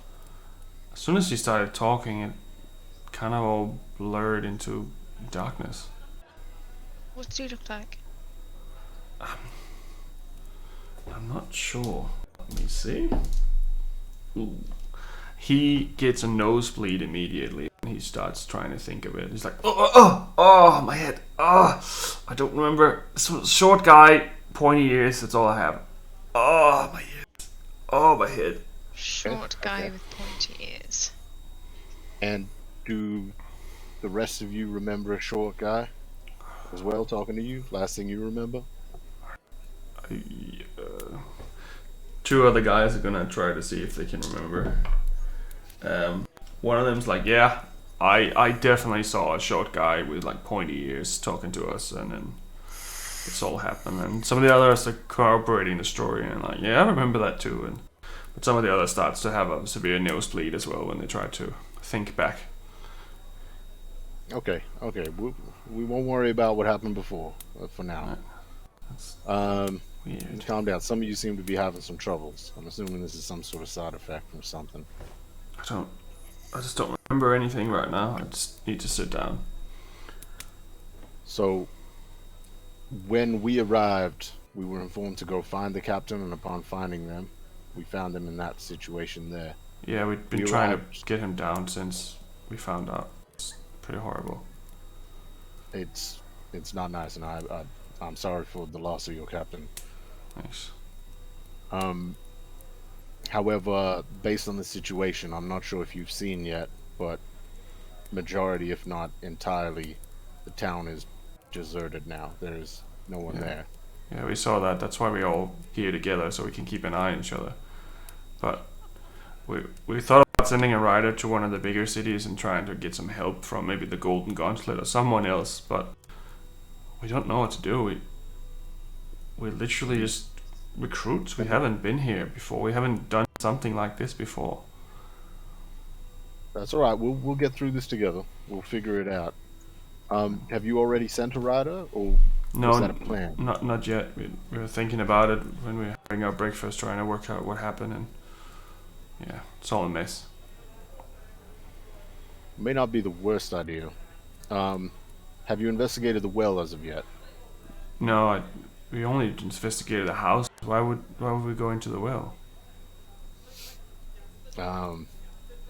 So we were tracking what we believe to be the source of this situation. We heard screams coming from the well last night. Oh. This may be difficult for you to hear, and I apologize, but I think you need to hear it. Okay. We went down and discovered a lot of the townsfolk. Unfortunately, no longer breathing. Oh. That's horrible. That's a whole city gone. Like, what happened? Well, when we arrived, there seemed to be some man torturing them for information, torturing them for some reason. With a knife, and with this man was some large creature, some beast of serpentine persuasion. It's the head of a snake, humanoid-like body, massive in size. We believe that the two of them were largely responsible, but what? They we managed to defeat them, but we have reason to believe that they may not be the end of it. So it may be unsafe staying within this town. Okay, but if it's not safe, then it's our job to make sure it is safe. Like, we have to make sure no one comes in here and everyone's safe, I guess. We probably need to get some more men. I understand, but if your job is to protect the people here, I'm afraid to say you are the only people here. It may be best for you to leave and come back when it is safer, once we know the danger is clear. Maybe. Have you maybe. heard of a place called Calancourt? Yeah, it's not so far away from here. They're a small town. I mean, they recently had an attack of their own, and they need people to help. If you go offer your services, they may be able to repay you with some of their own, and maybe help you out for the time being. You can tell them that we sent you up that way to aid. All right, we should probably do that then. You see some of them already starting to pack up as you say that, and they're like, oh yeah, that does sound smart. Most of these are young boys. They're not like more than 18 maybe. Yeah, I assumed that was the case. Start So packing just up quickly, and putting stuff in their before wagons. you go, who is it that you report to now? I'm not really sure. We never had that conversation before this happened. We were brand new. I'll go to the nearest garrison and try to figure it out. Yeah, I don't know. This is a little bit over my head. I don't even know if I want to keep doing it now. This is a whole different level. Any information that you do remember, if you can please hang on to that, write it down, something of that nature, for if we ever meet again. Right. My name Any is information Benjamin. scenario. Benjamin, it's a pleasure. I'm Jhon Ordenpaul. Benjamin Wallace. Benjamin Wallace. I think I want to go. I think I need to see a doctor as well. I don't feel so great right now. My head is hurting a lot. So there's a priestess up there who may be able to help as well. Right. Maybe Okay. long-term side effects and that. She's got, I don't understand it myself, but she's got healing magics to some degree. She may be able to help. Okay. And I would suggest on the road back to Calancourt, do not stop. If you have to push through the night, then do it. Right. But there are riders out of the road who had something to do with whatever happened here. So just stay on the path and just get there as quickly as you can. Do not make camp on the road. Okay. Thank you. Yes, I will definitely do that. And they all continue to pack up, and they mount the horses and they thank you for information, and they all start heading off as fast as they can. Sweet. But they couldn't get the captain down, so he's still hanging there for now, but at least they are out of there. And as So how is he high up? Yeah, he's like 10 feet in the air. I think I said 15 feet in the air? 15 feet in the air. Hanging with a wooden beam coming through his body. So it's pretty hard to get him out. Right. I will try and climb up there and kind of like pull him off the beam and see if I can get him down. Okay. You'd have to pull a beam out to get him down. The Pull beam. the beam out. Like So the it's whole, how like big is this? someone took a wooden beam and shoved it through his chest, or threw it into him, and then he impaled himself into the wall 15 feet in the air. Okay, so it's not. It's like on this a square. beam. It's like this square. He's like going through his chest. Okay, I'll like, cause if it's in the mill, I'll like drag some crates or something over and Right. try and like make like a pile and like stand up there and try and like pull it out, I guess. And Right, ask, Jhon will help Jhon, where he can can. you please? Yeah. Make a strength check, each of you. Yes, Jhon, please. I don't want to even do it with advantage. Don't worry, I did real good. That's a 2. Wait, why don't I have strength? I don't have a strength to check. Wait, oh wait, no, there. No, wait, I've only got saving throws.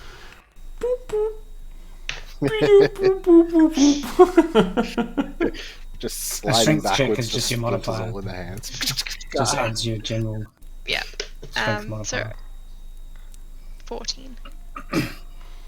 So Jhon gets a good hold of it, and then he pulls, and you hear like something in his back just go. It's like oh okay, and then you pull it out a little bit, but it's not really coming out. One thing coming out is John's back right now. Old injury, playing up. Do you need me to help with that? No, it's fine. Just need a minute or two just to Are you sure? so stretch it out. Try to put your arms out in front of you as far as you can, and then lift them up slowly above your head to try and straighten it out. Yeah, there you go. And while you're doing this, Ingue and Tam, you see a whole line of soldiers just riding as fast as they can out of this village towards the direction of Calencore, and they do not stop. They just go straight past you as fast as they can. But you eventually end up at the city. For story expediency, I'll assume that, like, in that time, after they left, you heard me explain, like, there was a mark, and then there's this broken twig, and you told us that the soldiers were leaving because otherwise we would stop. So right after attempting to pull the guard down, that would have been the next thing I would have done. Is just been like, hey, anyway, just a heads up. But they would also just have been traveling past you. They wouldn't have stopped even if you tried. They would just have continued to ride away. Yeah, so yeah. Just be... But then also Ingwe wouldn't have dropped his No. horse because it was cool. And you can see that there's smoke coming from the from the mill. So I'm guessing that you would assume that that's a place to go. So you would arrive at the mill roughly around the time where you hear John's back say click.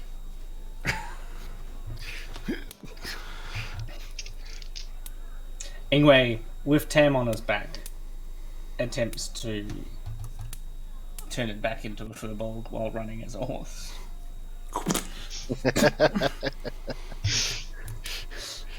Tam just like sliding Tam probably off the doesn't edge. Can I try and jump off before he does that? Sure.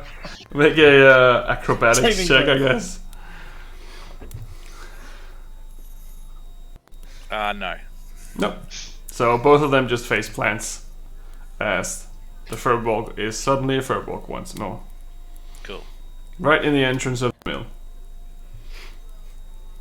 You know, Ingwe, said Tam's dusting himself, you know, you can stop and let me off before you do that. I know that I can, but I'm gonna keep practicing, and one day I'll get it. There's this really cool druid back from my house. Oh man, he's the man. Like whatever, he can do it flying. You're like just like as an eagle, just like, and then he does the light look and then fixes his hair. It's amazing. Yeah. So, have you ever seen anyone fall off a horse, Ingwe? Yeah. You just think. You just saw me fall off the horse. Sorry. I don't much feel like patching myself up. Yes. When I'm on your back, just give me a heads up that you're about to do your little thing, and I can, you know. Yeah. Okay. All right. Good work. Next time you're on my back. Good work. I Good won't hustle. do the thing. Yes. So one thing I should probably explain as well to Tam, because you haven't been here since last time. As you pass through the city, you see a whole bunch of drag marks from each of the houses leading towards the city will. Most of the houses on the normal households most of the doors have been pulled off its hinges. Some of them have giant claw marks across them, and there is traces of blood here and there you can see that's been spilled. Some fingernails that's been pulled off as people have been trying to hold on to things and being dragged to their will. Anyway, that you saw on the way. Sorry, I just had to clarify that because you did not see that. Celeste is sort of standing there as you come into the mill, arms folded and just looking at you, kind of like disappointment. I really hope that you have a good reason for walking out on us yesterday, Tim. Because if I'm not mistaken, it was your idea to come here in the first place and offer our services, and then halfway here, you turn around and go, oh, actually, I had this other pressing matter that I have to pop off to, leaving us to deal with it, and I'll have you know that I have stepped into your role, keeping our friends up and actually fighting, and I did not enjoy it. Hi, Celeste. How are you? I'm very annoyed, Tam. I'm sorry. Is everybody okay? Now they are. Is that? Yes. I'd imagine John's still standing there with a hand on his back. Just I'm looking over to Jhon for help. And we're like standing next to this impaled guard, like on the wall with like this thing through him. Did you guys have something to do with the gentleman up there? Other than trying to get him down, no. No. Okay. He was like this when we found him yesterday. Okay, lovely. Well, yes. Sorry about being called away. A rather urgent matter arose, and I was called away at short notice. Nothing to worry. I'm back now. Very sorry about any inconvenience that might have caused. Inconvenience? Jhon nearly died yesterday. Yes. I'm sorry, Jhon. Do you need any healing? I'll be fine. I'm glad. What happened? What did I miss? Spess will look over at the other two to give him Look- the explanation, trying not to Look, pointedly not Tam. make eye contact with him. Look, Tam, and Jhon for that matter.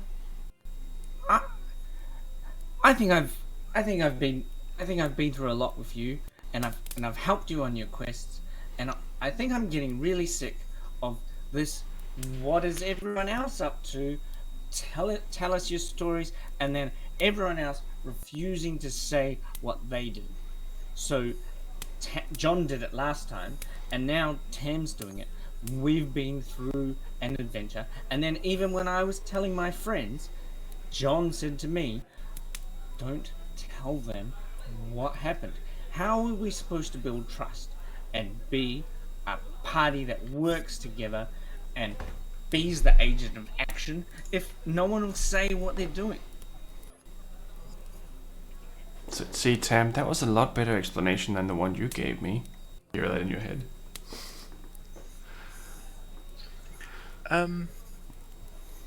Yes, Jhon. What were you doing? Me? Yes. Ingue seems mad at you right now. I'm not mad. Tam, it's not good enough to say I just snuck off for a different thing. Okay? If we're going to trust each other, and I trusted you today when looking at Jhon, when the wolves decided that they were going to attack us, and I thought they were going to eat me, I thought John's got my back. And I hope that if ever someone comes that is magical and you're thinking, oh man, he's going to control my mind, tell you what, if they're going to control your mind like the soldiers, I've got your back. But we can't do that if if we're not communicating. If we don't, like, sure, like if you're, like, I don't want to hear the blow by blow about what you got up to with that hot chick at the bar, Tam, but we killed some people yesterday. I do. And we killed some people because you said we should come here. And so I think you owe us an explanation of where you were and what you were doing. Okay. So, I got a letter. Somebody contacted me and said that somebody needed my help. So I had to go and help. So I went to help them, and I helped them, and then I came back, and here I am.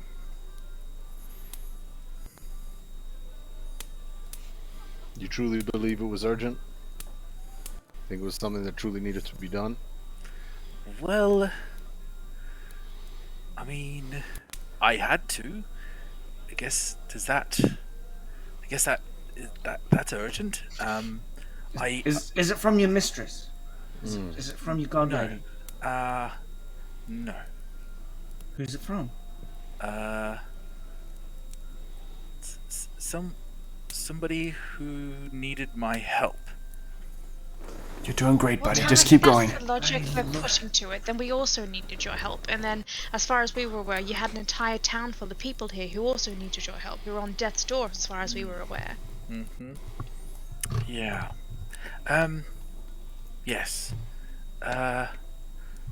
Exactly. If you can't tell us, just stop beating around the bush and just say, I can't tell you. But don't Okay, try and can't come tell up you. with, okay, thank you. Don't try and come up with these convoluted explanations. Because you're just going to dig yourself into a bigger hole. It's true. All of the things that I've said have been true. I just can't give you too much in the way of detail. I mean, I could tell you that I went to a place and saved some people and got in a bit of trouble and kind of got out of the trouble in some ways, then got into further trouble. Some people died. Not my fault. I mean, no, not my fault. I saved people, and I got bloody, and now I got put in jail, and now I got out, and then I had to flee and slept. But it has been a very eventful 24 hours for you. It has. Wasn't very fun. If you guys had fun, then I missed out. If that makes you feel any better. I didn't have any fun. Am I to understand that there was no plague? Just DM quickly. I just want to ask you a DM question. Does Celeste, trust Tam at this point? Does she... You can roll an insight check, but let me know exactly what you're trying to ascertain from your roll before you I do. am trying to ascertain whether he is hiding something that is potentially dangerous to her, or that he is intentionally misguiding her into believing something else. Right. Can Ingue, because we're both can Ingue try to insight whether, this is what my insight is there something that has power over Tam, or is he just bullshitting because he's a tough guy Jhon is? I want to do the differentiation between what I'm assuming Jhon is I don't want to tell people because I don't trust them, or I'm not allowed to tell because... Okay, you can do that. Roll an insight as well. What did you roll, Celeste? Natural 20 for a 23. Ooh. I rolled it on the D&D app as well, so y'all can see it. Damn! Or little thing as well. Yep. While Tam was going off on that last little rattle, Jhon would have sort of dropped his guard a little and would have attempted to almost stand between, not to cut off type thing, but almost create a bit more of a circle as opposed to two opposing sides between Tam and the others. Right. And he's just taken that sort of a stance at the moment. Very well. But yeah. And what did you roll, Ingue? Fuck all. Fuck all. So, in this case, I think it's better if Tam actually explains what you believe actually, I've got a good insight. I rolled a 9. 9. I didn't realize I've got an insight. 9 is... I think with a 9, you would just believe the things that's coming out of his mouth right now. If you want, Adam, I don't mind if you want to message me separately if you want to. No, that's okay. Everything that I told you, everything that Tam said is true. What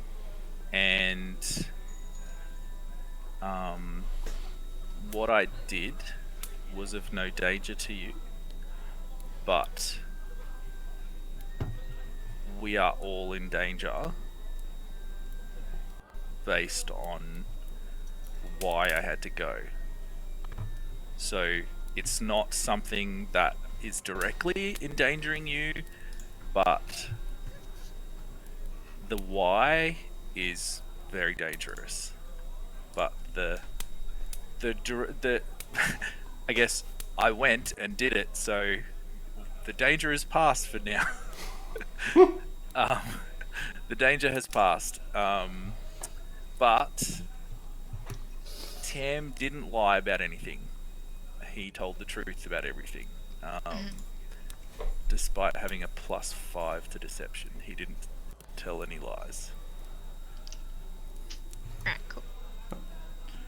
I rolled a deception check just to check. Anyway. So as far as you know, Tam's telling the truth.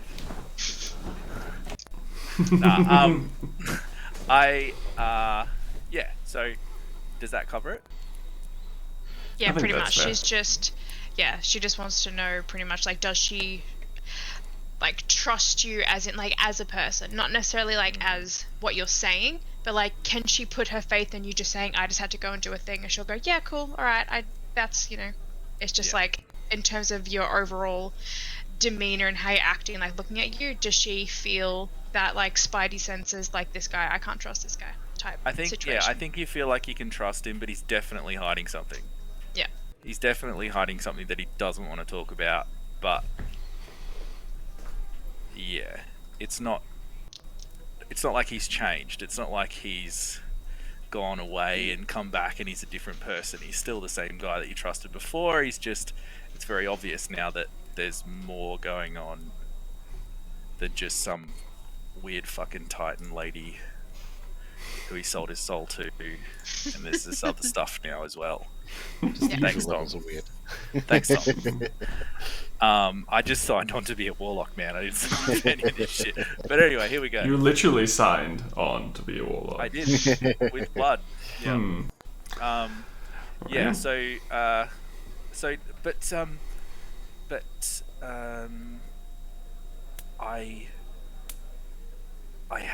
I have been called upon to do these things before, and it's not something that I want to do, but it's something that I must. And honestly, I can't promise that it won't happen again. And if I'm called, I must. Perhaps someday when we have a chance, I can talk more about it. But for now, you'll have to take me at my word.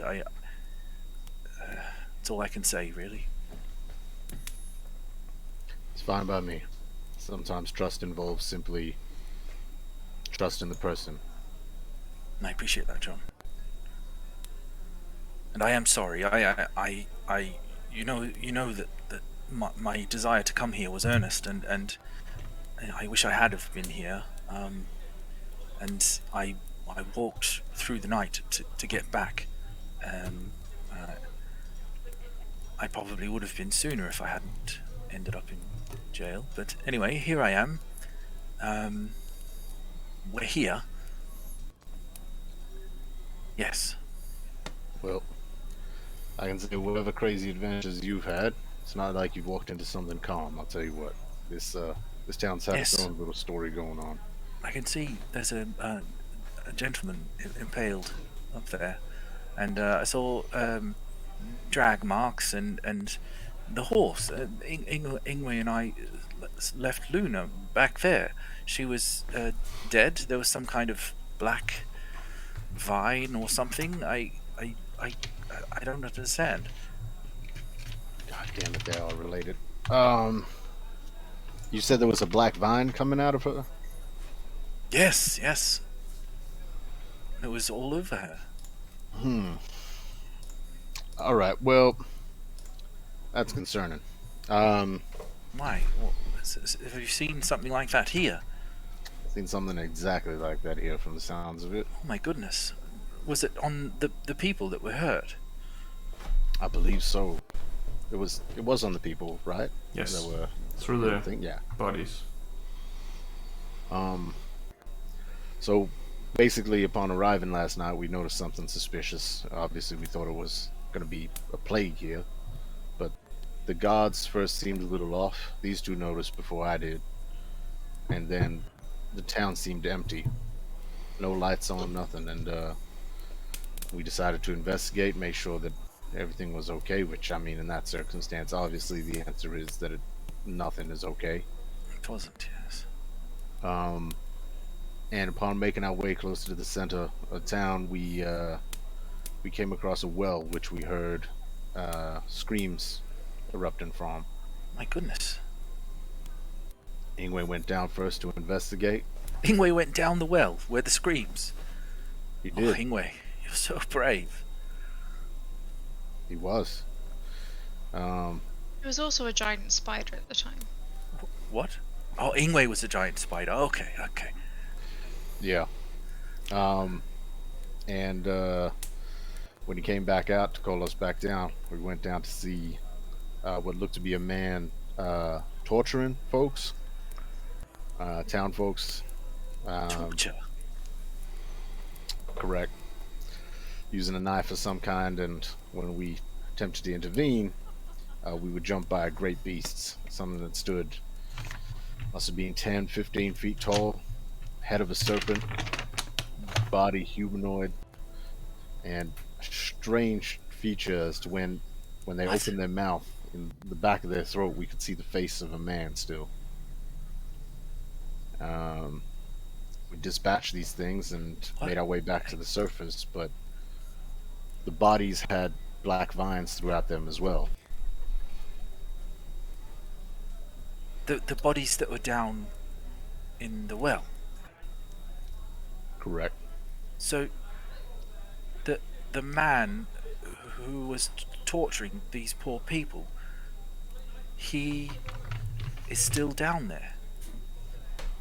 He was His looking body for the would be. keystone. Oh, so you killed the man who was torturing the people. Correct. Okay, and Celeste, you said he was searching for something. For the keystone. That's what they're after. That's why they took the horse. What's the keystone? I'm sorry. The keystone, the orb, from our first night at Jeremiah's farm. Oh. He was searching for the thing that we found at Jeremiah's farm. And So I believe that they've been so torturing the people in this town looking for it. So, in a way, we are responsible for the deaths of all of these people. My gosh.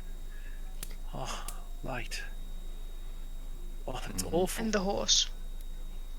And the horse, of course. Oh, how horrible. And were there any survivors left in the village? Nobody. Not The that we only could ones we found were the guards that seemed to be manipulated through means of charm or magic. They seem to be snapped out of it this morning. We sent them up to Callan Court to go help out there with everything that's gone on.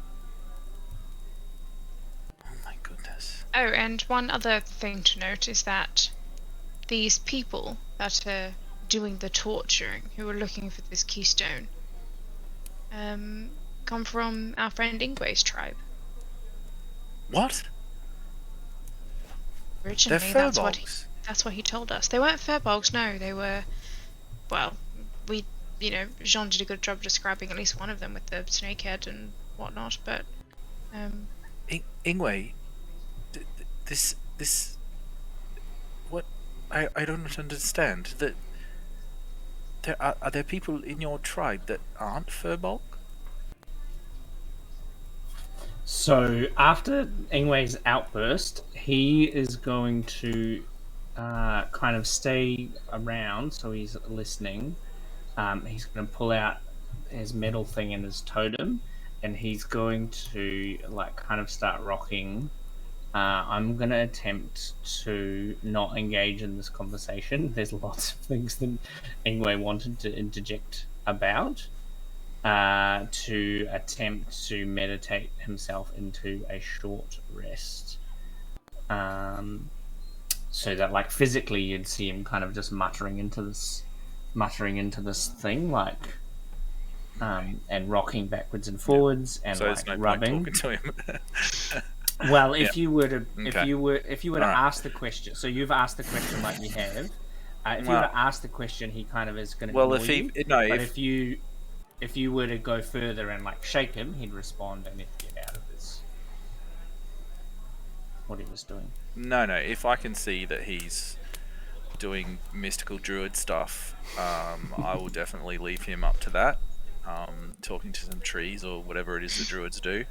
I'm going to leave him with that. Clarify, Tam. We believe that they were exiles based on what Ingue told us. They were exiles from his peoples. Had they done something wrong?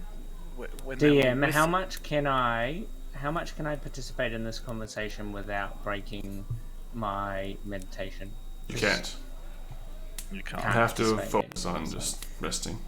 Just resting, yeah, that's right.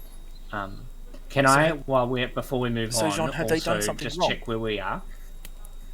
Check where you are?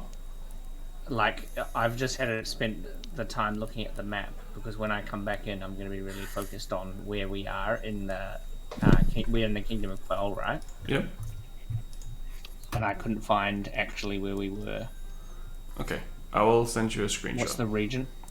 If you just tell me the name of the region that we're in, I'll find it. Cuitas. Okay, thank you. It's out to the west, I believe, right? Yes. Yeah. Thank you. Sorry. And Tam, what did you say? Jhon, you said that they were exiles. Had they committed some crime against the tribe?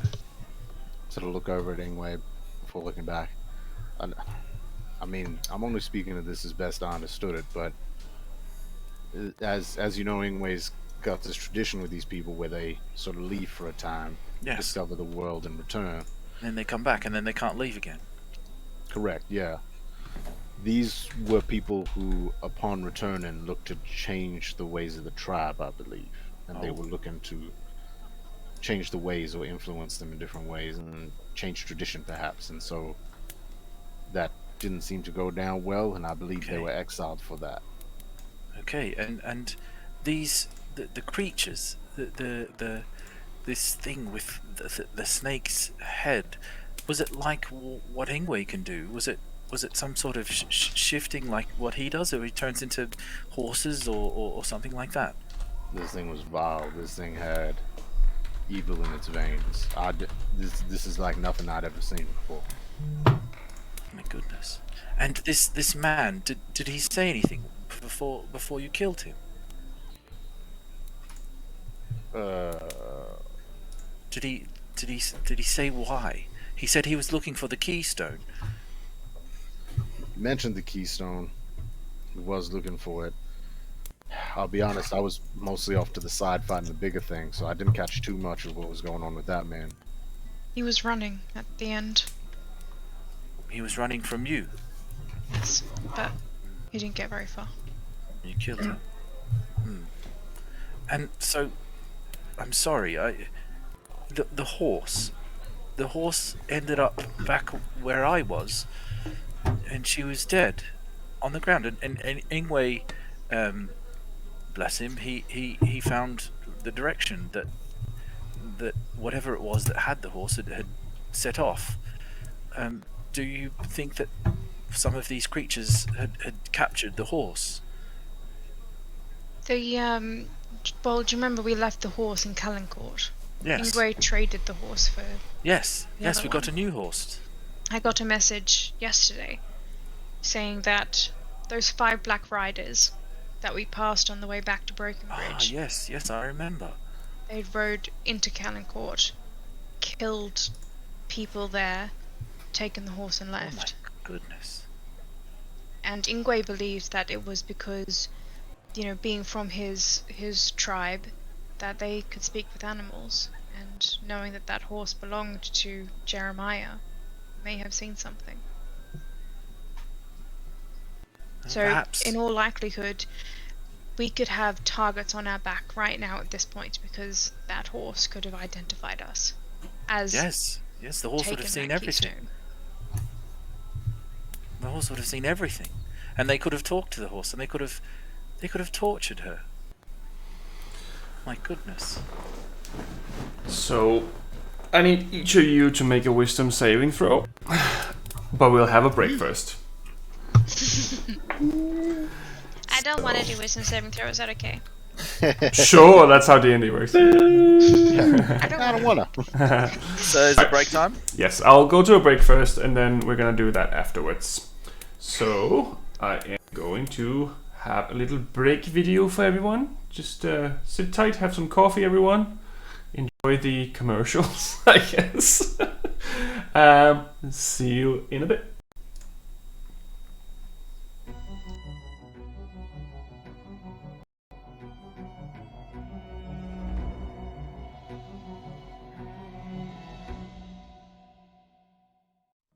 Looking for a more exotic or sophisticated choice in dice?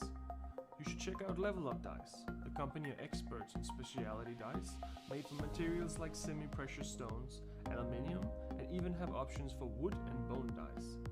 The designs are so beautiful it's hard not to find something which fits your next character.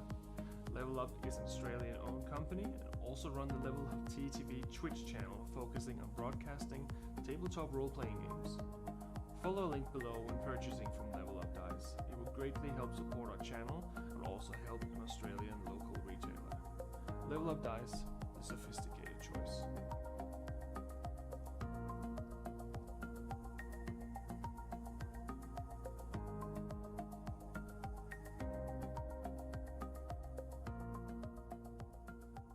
Monsters and Mayhem is sponsored by Miniporium.net. A huge selection of highly detailed miniatures for any tabletop role-playing game. Check out the beautiful miniatures, and if you use the code MAYHEM, all capital letters, at checkout, then you receive a 30% discount.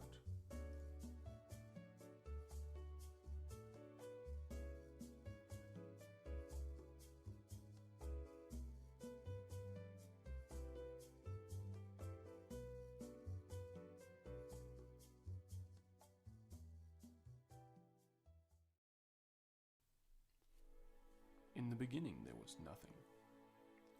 From the nothing sprung forth a something. The something was not a who or it. The something simply was. The something began roaming the nothingness and found itself alone. In solitude the something became the somethings. Multiple somethings sprung forth of the something, each with its own voice and presence. Some things, as great as divine as they were, all needed something to measure their own greatness by. They created the first earth, and by doing so, became gods. The first earth was not perfect. In fact, it had many flaws. Because it was made as a circle, most things placed upon it would fall off the sides into the nothingness. The gods grew furious about the earth, and they cut it in half to make it flat. The excess was simply pushed aside and forgotten, at least for a while. The second earth was perfect, flat and vast. Each god began to populate it with creations and land masses of their dreams. Each god creating beings of their very own. Soon the world was full of inhabitants, and they all began to watch over their creations with anticipation. However, many creations did not turn out the way the gods had hoped for, and a lot of animosity was born over the first few years. The creations would go to war with each other and even themselves. Some of these wars even spilled into the realm of the gods, where the gods themselves would command their creations to destroy another god's creation. The gods were eager to prove themselves better than another, and a long bloody war was fought throughout the first era of the first 3,000 years. A massive war for survival was fueled by the gods themselves as the world began to burn. They started to see their own mistakes. The gods made many sacrifices and separated some races from others by magic or by using the elements of nature. They tried to stop their creation, and slowly a peace of sorts came to be. And such a second era came to be with peace and kindness as its goal. Not every god nor every creature followed the peaceful ways, and some even broke away from their god after such events.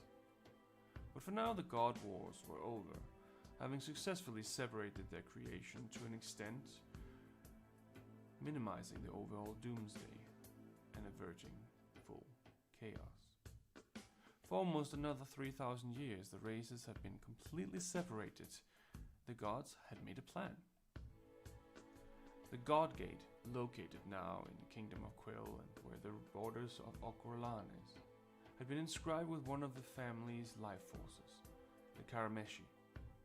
Once a descendant of that family were to attempt to open the God Gate, all races would once again have free reign. At the end of the 3,000 years, an unknown member of the Karameshi touched the God Gate, unlocking the prophecy. The mountain chains and oceans dividing the races all came down all over the realm. Great panic and rejoice at the same time, as creatures that had once only heard fairy tales of each other now once again stood face to face with one another. The gods had hoped that the last 6,000 years would have been enough for everyone to learn to coexist. But from the start the tension already started building again. Whatever fragile piece was on the table seemed to crumble and regather from time to time. But the time of the wars was purely not over. There was now other entities who spread darkness across the world. Maybe the world had learned its lesson, or maybe it was doomed to repeat it. Welcome to the world of Epidos, where adventures are born, heroes are forged, and villains are always up to mischief. The Kingdom of Quill lies in the middle of it all, the heart of human civilization, at least if you ask them. To the north lies the cold Shadanon, where Northling constantly test the borders to the kingdom with raids and invasions. To the south lies the desert lands of Zahani, ruled by self-proclaimed princes and empresses. The tension is at an all-high after a failed invasion into the kingdom years ago still sends trouble both ways. To the southeast lies the Dragon Empire, a proud people ruled by the Dragon Emperor, who according to legend are descended from a real dragon. The Empire has been locked in a cold war with the kingdom for generations, blocking all travel from entering the nation. But for the common folk, it's Monday. The birds are flying low and it looks like it may rain.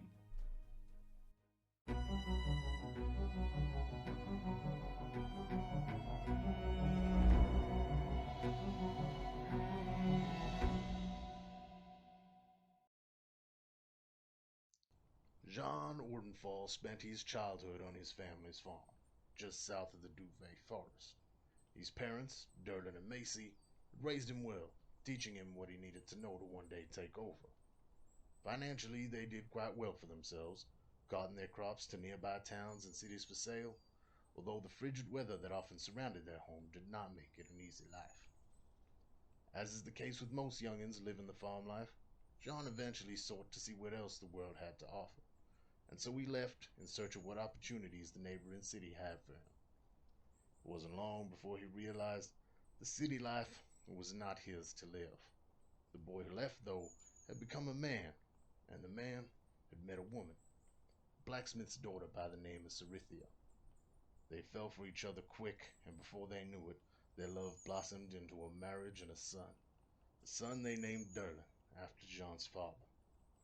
Jhon eventually returned home to his parents' farm with his family, where they made a life for themselves, a new life for his wife and son, but one all too familiar to Jhon. They were happy. That is, until the day vile creatures from beyond the veil made their way into their home. After being driven from his homeland by the insatiable undead that now plague it, Jhon seeks out those brave enough to aid him in cleansing his land of the foul fate that befell him and his family, and exacting the vengeance he so eagerly thirsts for. As a child, Celeste Highcrest would never have dreamed of leaving the sheltered life of luxury she had become accustomed to.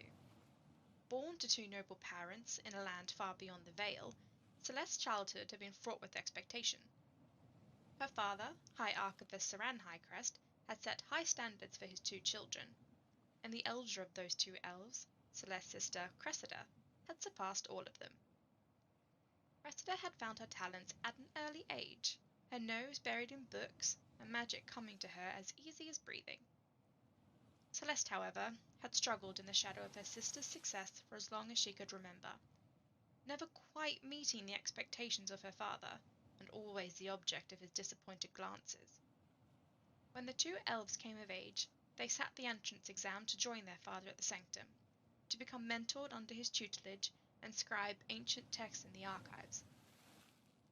Cressida, to no one's surprise, had passed the exam with overwhelming success. Celeste, on the other hand, held true to her long-standing tradition of always being second best. It was rare that one should ever choose to leave their homeland, but never being able to escape the constant overshadowing from her sister, Celeste had decided it was finally time to break free of this tradition. For here, she would always be Cressida's sister, never her own person. But if she were to leave, perhaps she could finally forge her own path. She found her way to the dimension door, stepping through for the first time and finding herself in a land strangely familiar, yet unlike anything she had ever experienced. She boarded the first ship she came across, bound for the kingdom of Quell, and spent years travelling these oceans between continents, desperate to find something worthy enough to bring home as tribute to her family. Until one day, the news found her. The door that she had stepped through to enter this plane had vanished, along with every other door that could lead her home. Now stuck, seemingly an entire universe between her and her homeland, Celeste is searching for answers, and some miracle that could lead her home again.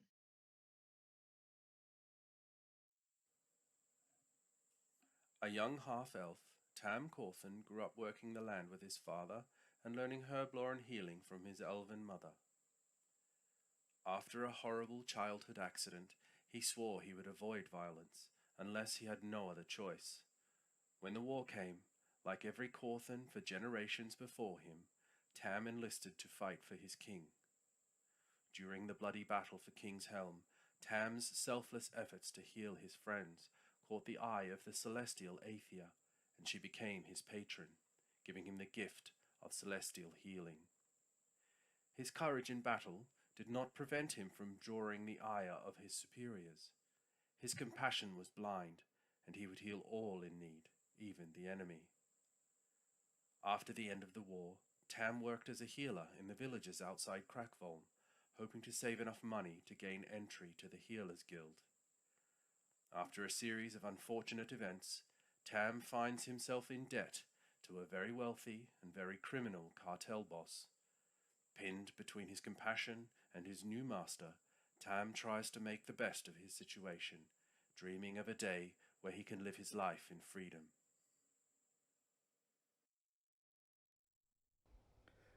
Ingue grew up in an exclusive, reclusive community of druids. His elders, ancient and wise, one of the greatest, his mother, was a great storyteller, and he grew up sharing their stories. While the community has very strict rules and customs and routines,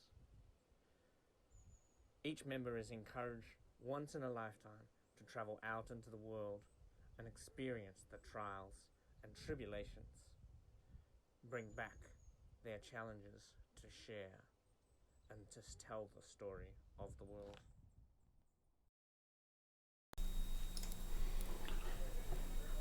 Alright, we are back for 2 seconds here, and just to make another heads up for a Halloween episode, we're gonna drop you back into another short little video.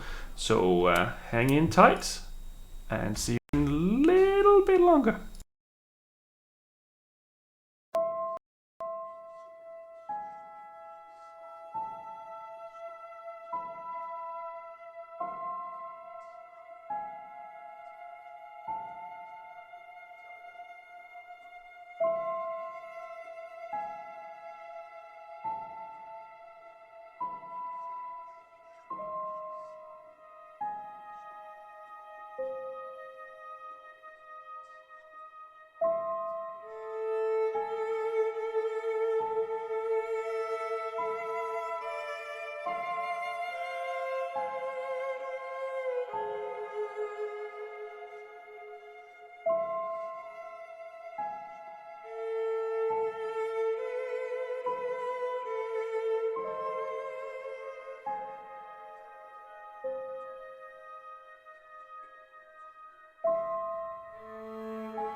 And we should be back again.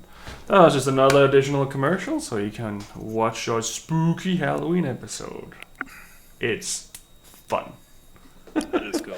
Even if my character's a little dumb, but other than that, cool. Anyway, we are back once again. I need everyone to make a wisdom saving throw. That's right. Because D&D. I forgot about that stupid wisdom save. Oh, it's cocked. Mm. Oh, fuck. Oh, double fuck. Double fuck. Lucky I'm really good at wisdom saves. Wisdom saves. To be honest, no one is good at wisdom saves. I 7. don't think anyone ever worked out that muscle. Mine's pretty decent. That's the one thing I think I'm good at. Always only. Yeah, still got a 7. Alright, And so... you still got a 7. Okay. Anyway, what did you get? 11. 11? Fail. And Sharok? 7. Fail. Celeste? I don't want to talk about it. Fail.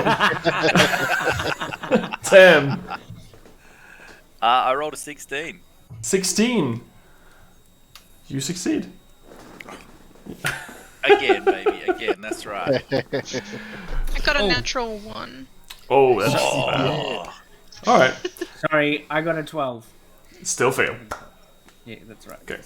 All three of you, suddenly, you get a headache, and your vision gets blurred. Hi, Tam.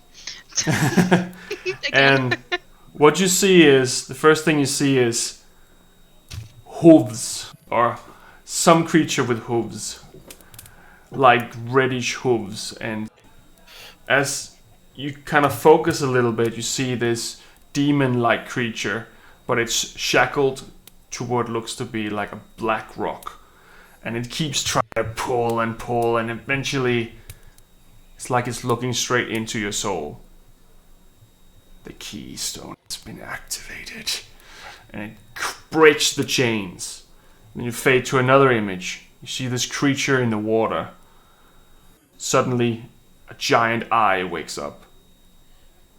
I can feel it. Then another image. Something in the sky. Suddenly stopping its direction and moving in a different direction. And as you can kind of make out, you see the shape of the kingdom of Quill from somewhere far in the air. And you see 2 red eyes in darkness open up. And you see a furbulk. I guess it's time.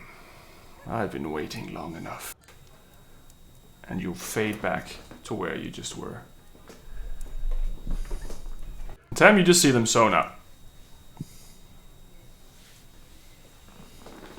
Did I, in my sulk, get a short rest? Yes, that's how you get one before this.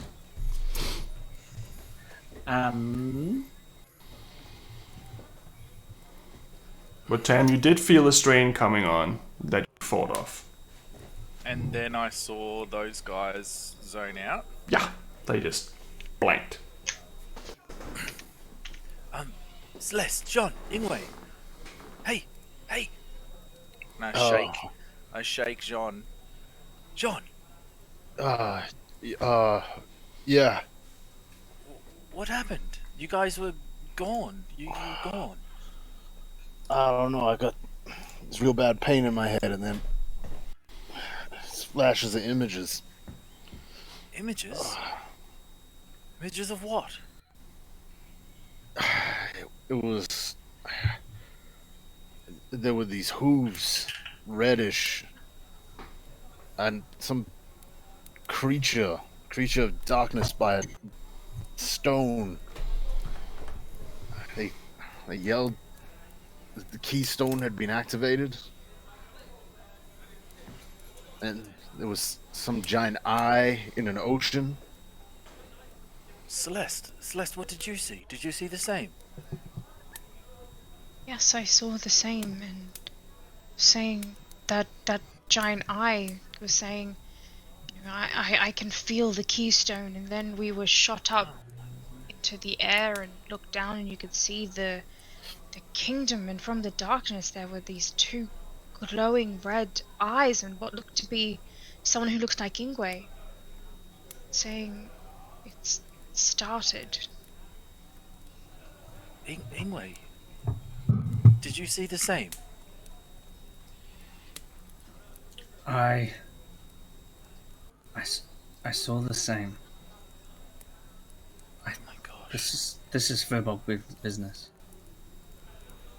And Ingwe walks off. Jhon immediately pulls up his sleeve and looks down at his arm.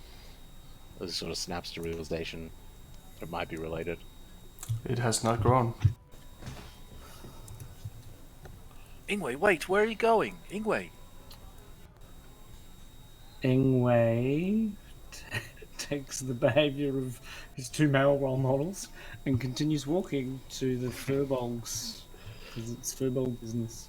Ingue, it is not furbog business if we're being dragged into it. This involves all of us now at this point. You don't get to just walk away from it. You were the one saying don't hide things, don't keep secrets, then involve all of us. You don't get to have double standards when you're standing so proudly on a point.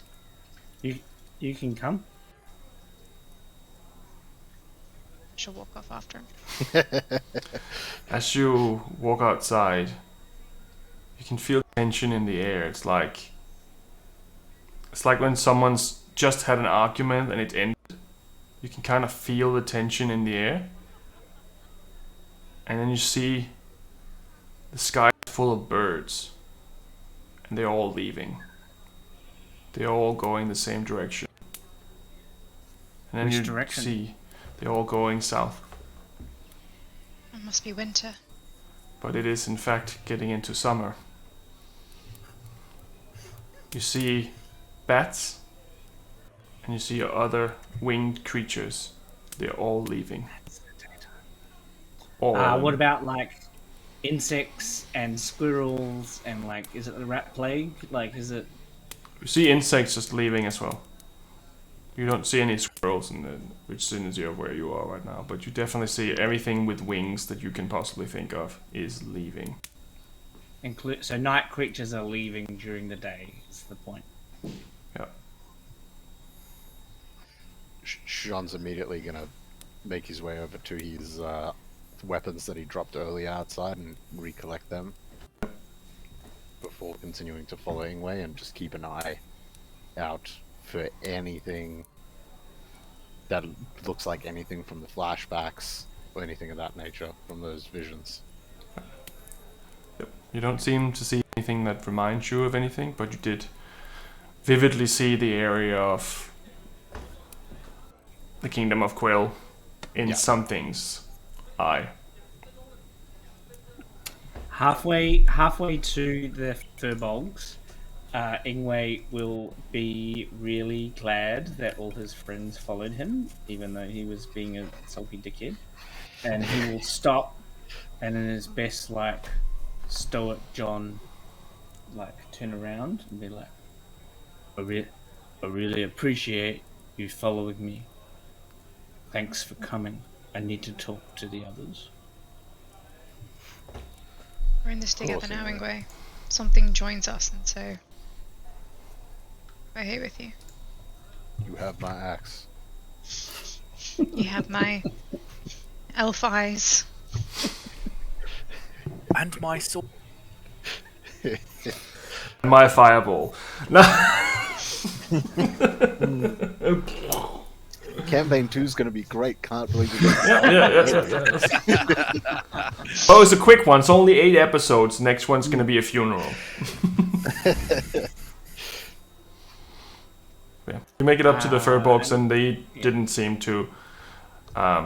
They noticed the animals, and I think that's a little weird, but they're also outside of their normal aspect, so.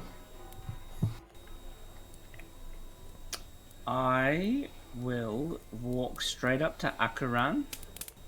Akaran. Yep, the scrawny, knowledgeable looking like kind of one. Kura. Akura? Kura. Not Akura. Kura. Yes.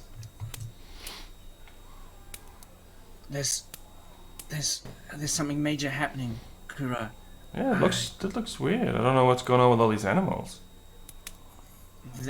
We're right in the center of it, just like, well, not like one of the stories, because all the stories have people following other people that are doing important things, but I think I'm part of something important. Can you tell me? Do you know anything? I didn't really pay attention in school. Do you know anything more about the banished ones?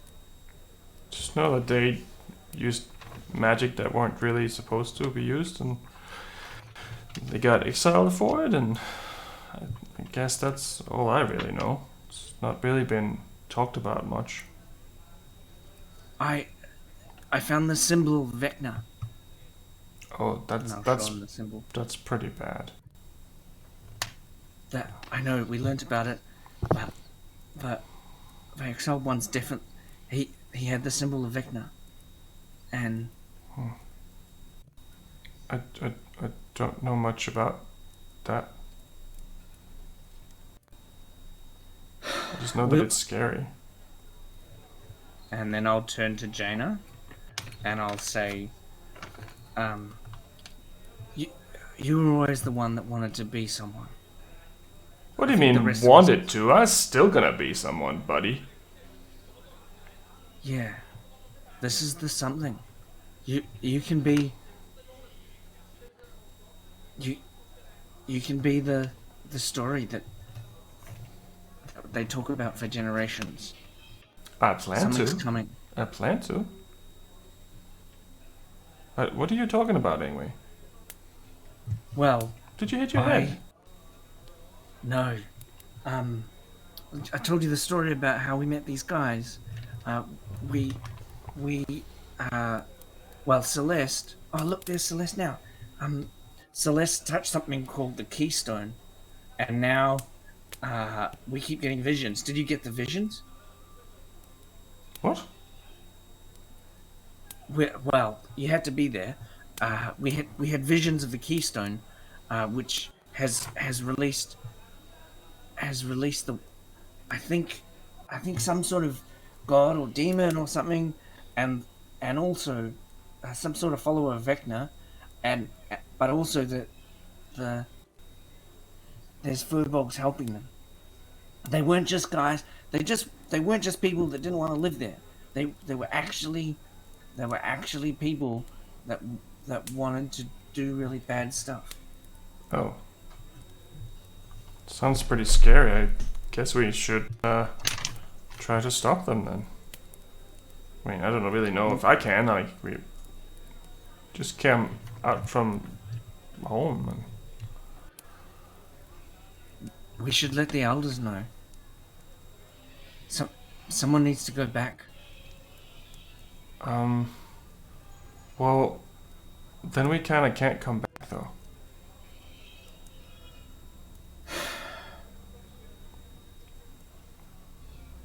I think we should trust that the elders already know. I think they would have picked up on this somehow. They're always wise and know everything, so maybe we should just trust that they actually know what they're doing.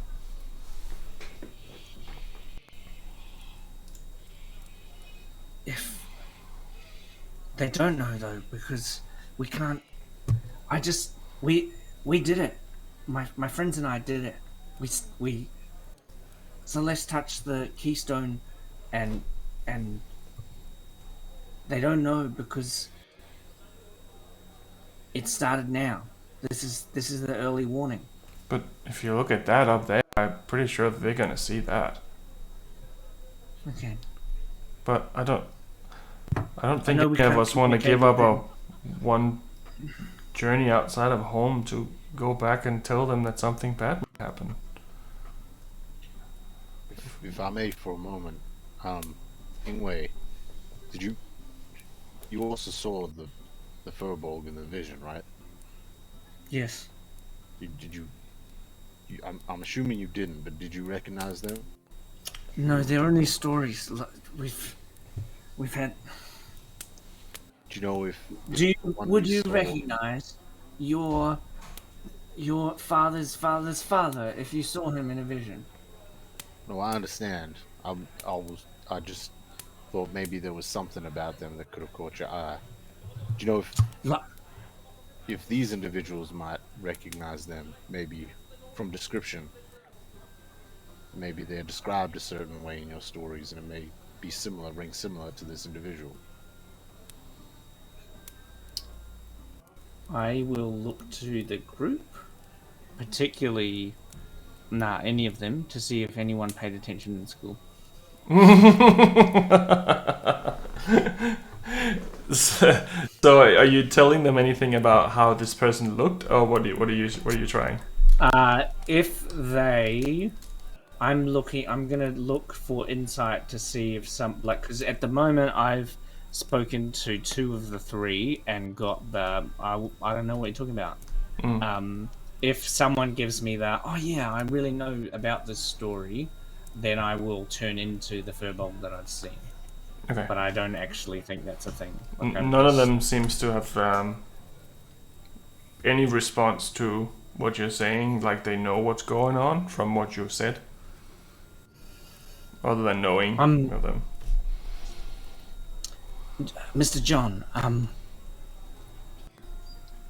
I think that we don't know deliberately. I think that there's something to do with the way the elders educated us.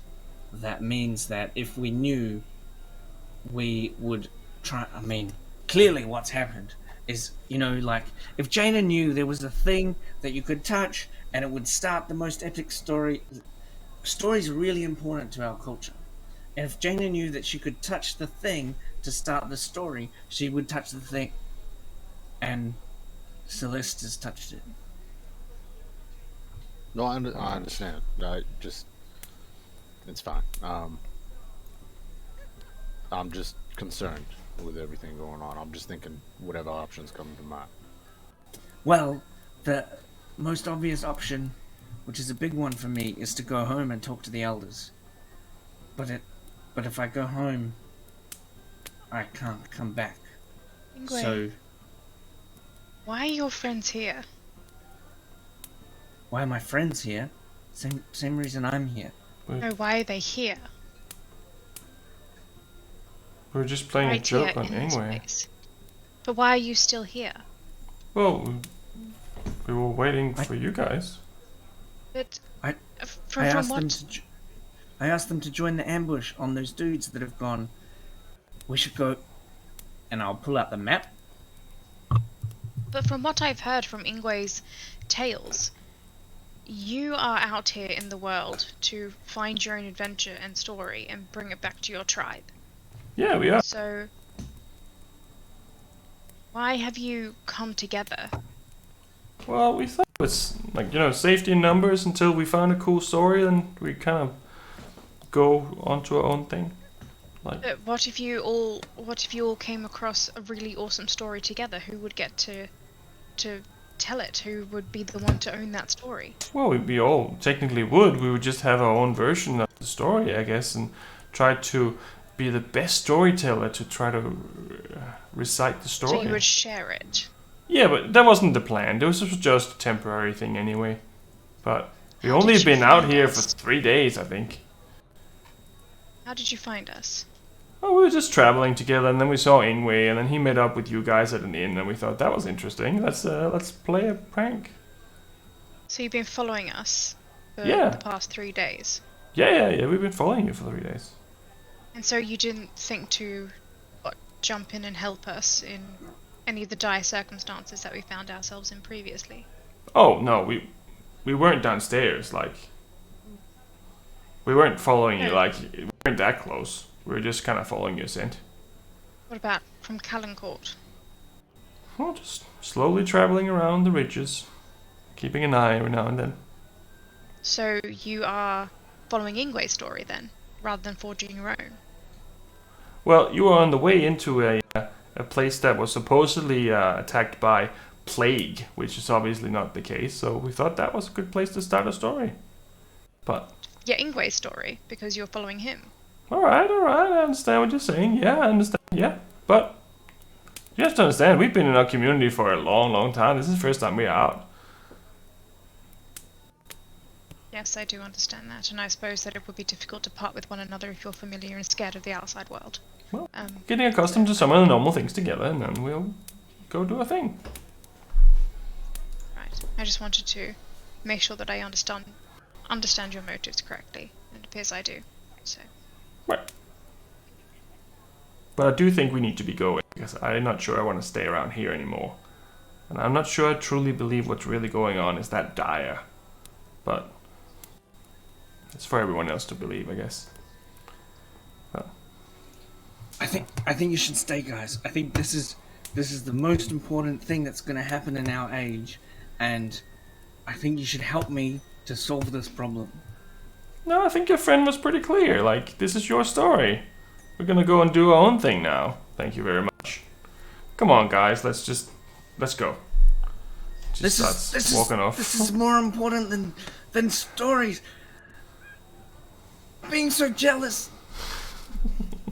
And Barrow also follows her. He's like, yeah, I think we need to go. Kira goes over to you, give you a big hug, and it's like, I'm sorry. I hope it works out. And he walks off too.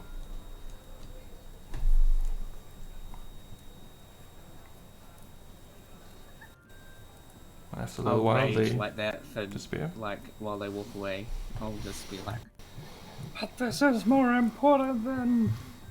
Anyway. Yep.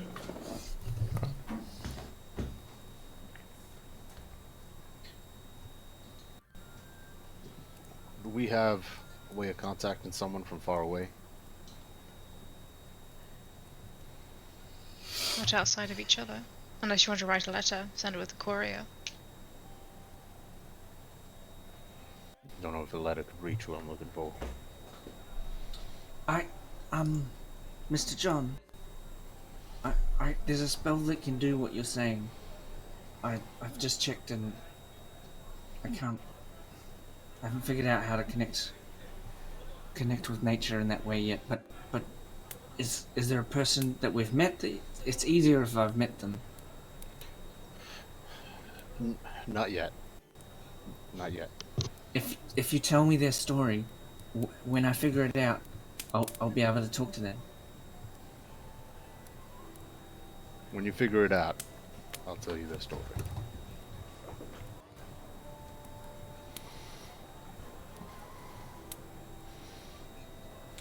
You all receive a message at the same time.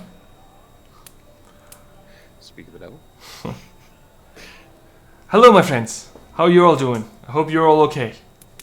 I seem to have sorted out most of the problems with the new assignment, so if you have a moment, I'd like to have a chat.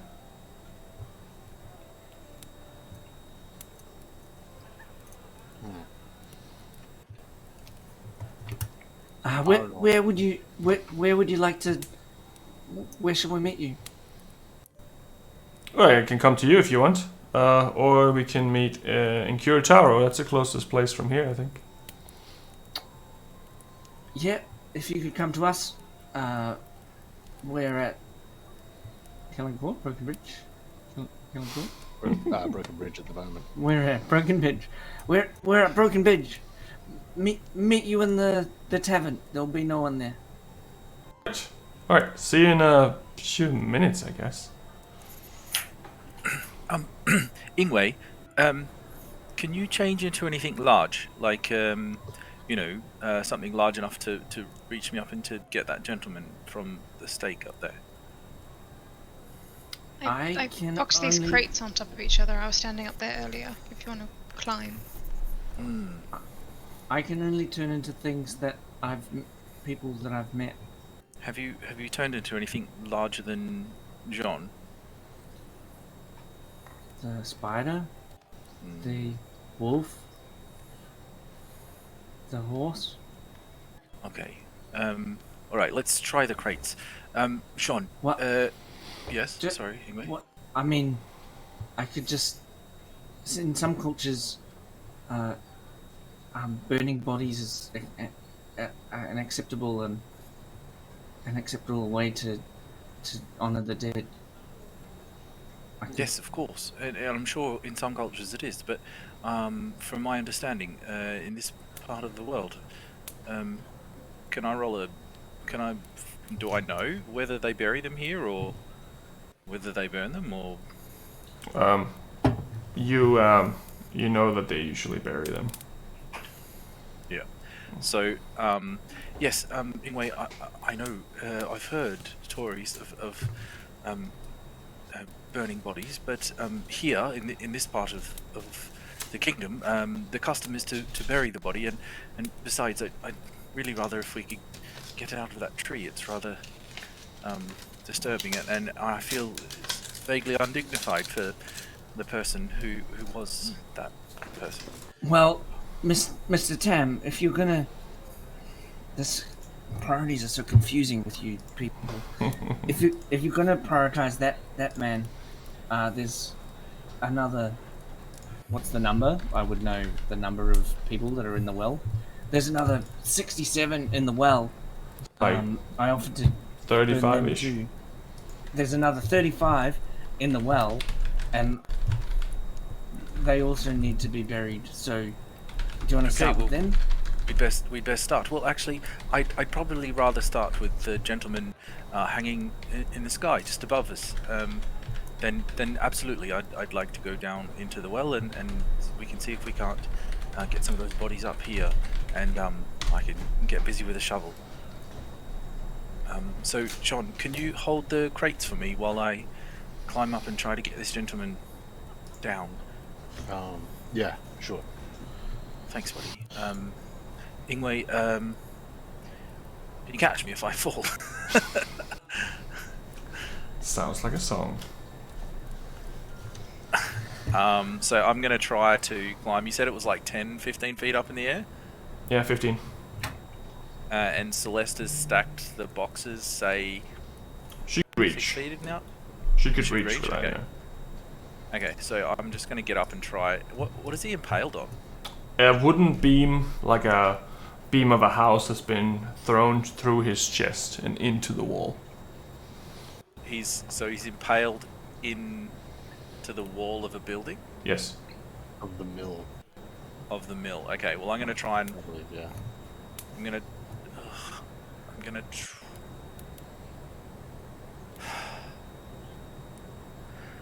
I guess I'm going to try and pull him off the stake, I guess. Alright, make a strength check. Can't think of how else I would do that. Gross. And that's a 4. For a sum total of 4. So You pull it and you can feel it moving, and you feel like this is going really well, but then you notice that the reason it feels like it's moving is because you are literally moving across the boxes, coming closer and closer to the thing you're trying to pull out.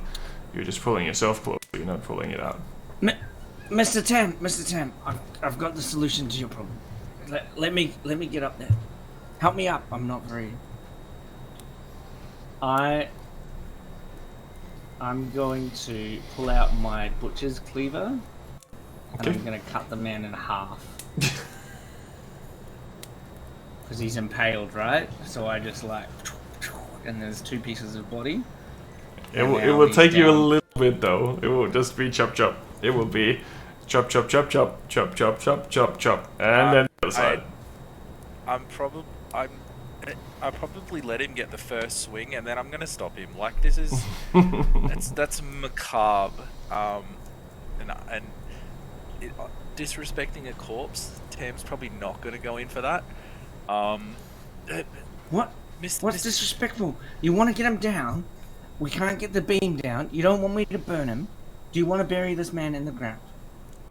Of course, but he's have... dead. Is he feeling my blows? No, Ingue, that's not the point. It's a cultural custom that we don't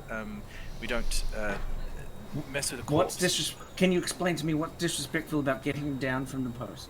It's the manner of getting him off the wall. So you're saying it's the only way to get him off the wall is to... You're going to put...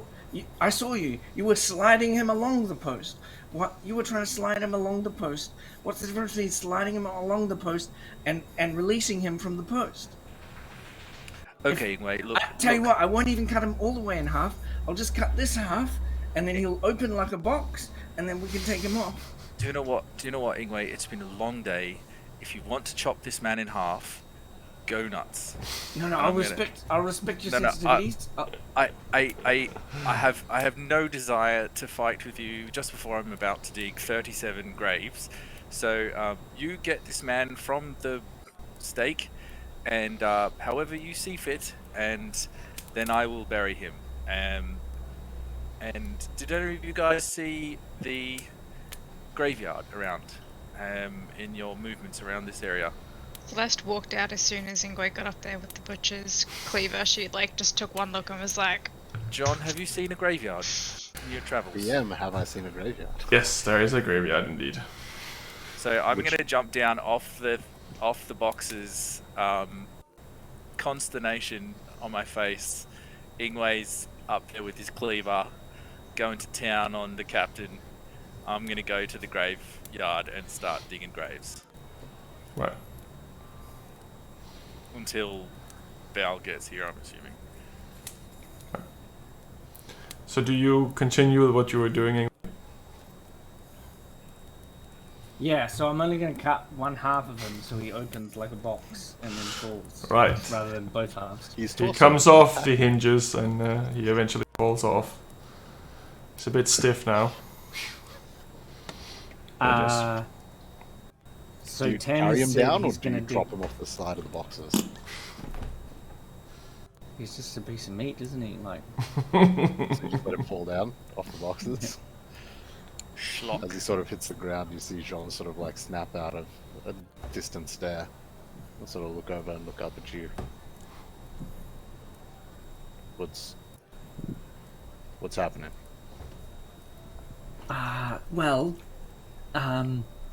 I'm still confused about your human priorities. We have, I think, an imminent attack by some evil being, but our priority right now is to bury, by digging holes in the ground, all of these bodies. So I've got this one down because it's the priority. I'm going to go and start getting the rest up from the well for Tam. I think he's gone to dig holes. So it would be really helpful. I'll bring them up from the well. If you could take them from the top of the well to Tam, who's digging holes, that would be the most efficient way to deal with this very important cultural task. Caw-caw, where did Jhon go? Caw-caw. Okay. Alright. Sure. Yeah. Then John's gonna look for the cart. The horse and cart. And he's gonna pick up what remains of the guard and sort of carry it to the back of the cart and load it into the back. Right. Before following Ingue with the cart in the hopes of using that to carry as many people at a time as possible. Right. You eventually make it to the cemetery, and there is a lot of freshly dug graves. It seems like the soldiers have been digging graves already before they decided to just get out of there. They probably dug about half of the graves, but it still will take a little bit of work to get all this done. Oh, did they get the bodies out of the well? No, they did not. They just made the graves because they realized that they were dead. Yeah, so I'm gonna burn a wild shape to turn into a spider to spider the bodies up and dump them out the top of the well, like. Yep. It'll take you quite a bit of time to bury all of them. More than one wild shape and out more than an hour. 37 people.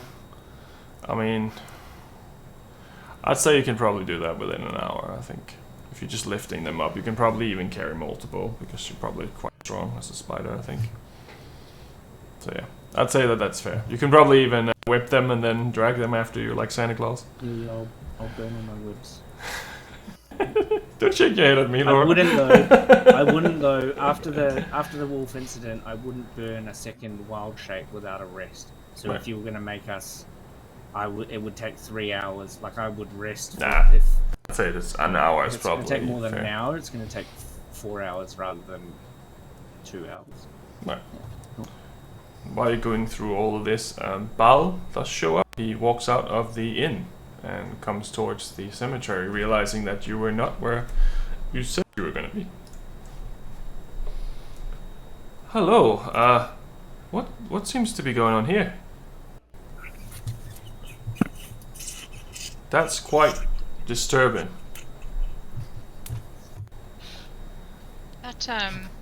That took you a shorter amount of time than I thought it would, Baal. Yeah, I know a bit of friends here and there, so I can get some lifts. Rather quickly. Sometimes, yeah. If they're in proximity of me, I can get around rather quickly. Are you all okay? What's going on here? Why is there all these dark graves? The entire town's dead. Oh. Maybe we shouldn't have been meeting here then. It's a little grim, isn't it? Yes, but Tam has some very important business that he needs to attend to before we can move on. So. Right. Well, if you want me to give you a hand, I can give you a hand. Well, don't ask me. Celeste is like not engaging in any sort of manual labor of pulling bodies and or digging graves. She is sitting like on the stone wall surrounding the cemetery, like just like watching. Like she is not. Right. Is there a second shovel about anywhere? I know Tam's got his own. Is there one like within the site? Yes. Or something? There would be shovels in the cemetery itself, yeah. Okay. After saying if you can lend a hand, I'd go over and just grab one and look at him and just be like, exhale and just throw the shovel towards him.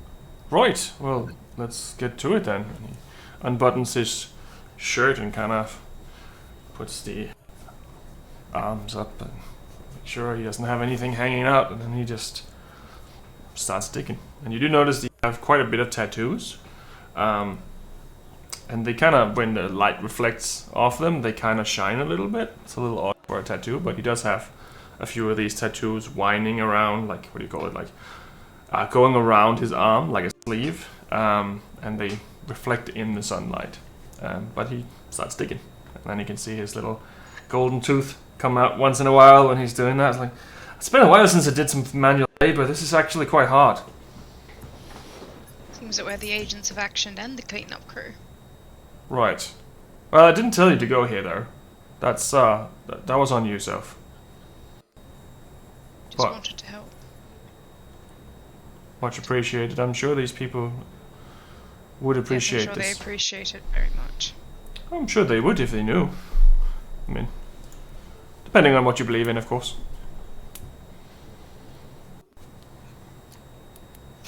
Another body in the grave. Done. Okay, I've done my job. Oh, hey, Baal. Hello, fella. You look a little different there. Nah, same. What's different? Oh, you look like a spider 5 seconds ago. Yeah, I was, but that was then. This is now. That's creepy. That's really creepy. Right. Weird. Can you not do it? You're so powerful. You What? can like. You do know that I'm just a pencil pusser, right? Oh, do you get someone else to do the things? I don't. How did you get here? Well, I have a friend that sent me here. Oh, you have a friend. Okay. I wish I could do it myself, but maybe one day when I get enough money, I can buy one of those items. To turn into that'd be a cool. Can you get an item that helps you turn into animals? That's cool. That's cool. I like that. I meant teleport, so- but yes, okay. Right. Anyway, while they're finishing putting the bodies, can you tell me about this job? Sure. Maybe we should wait a little bit until we're kind of done with all this, eh? Oh, okay. Yeah, I've done my bit. I'm gonna go. Where's Celeste? Is she in the wall?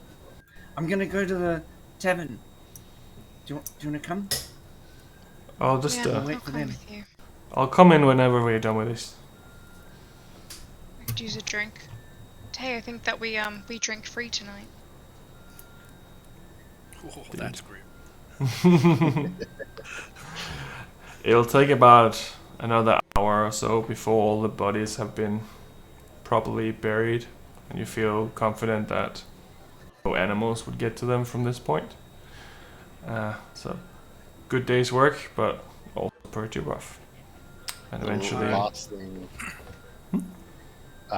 thing Jhon would do before going is find something suitable to use as, even if it's just like a thick branch or something like that, and to make, create some sort of marker, but one in particular he's going to make, which is he's going to put at the head of the captain's grave. Right. Because it's the only person he knows the name of. Right. And he's going to put there Captain Warren. He's going to try and grave or scrape into it with his axe. You start scraping into it, and you're pretty confident that looks pretty good, and you just give it another once over, and it says Cerithia.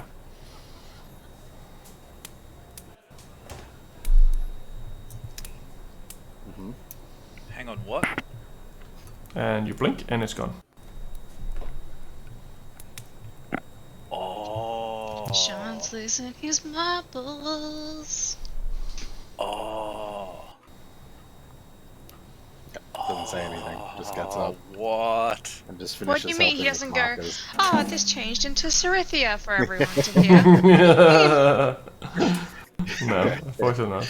But you eventually do that, and you all end up convening at the inn finally, after having dug all that, and Ingue and Celeste have found all the good stuff. Celeste has taken quite a few bottles of hard liquor, whatever she can find. That's not just like ale or mead. She's taken like bottles of, like, you know, the heavy glass, opaque bottles of whatever it is, not even stopping to kind of see what it is, just opening it, smelling it. If it burns her nostrils, she'll pop it in a bag. There's two, on top of those ones that you grabbed, there's also two white bottles that seems to have a almost yellow-like liquid in them. You're not really sure what it is. They look slightly different from each other, but it's Does also... it smell like pee? One of them smells like soap, the other one smells like alcohol. She'll take those two. Right, so you have a bottle of soap and a bottle of alcohol. Like Ingue is cleaning going alcohol. to... Soap. Ingue is going to be behind the bar, pretending to be the barman, Right. and is going to look for all the money. Right. Make an investigation check. 22. What? You do find a little pouch underneath the counter. It has 50 gold in it.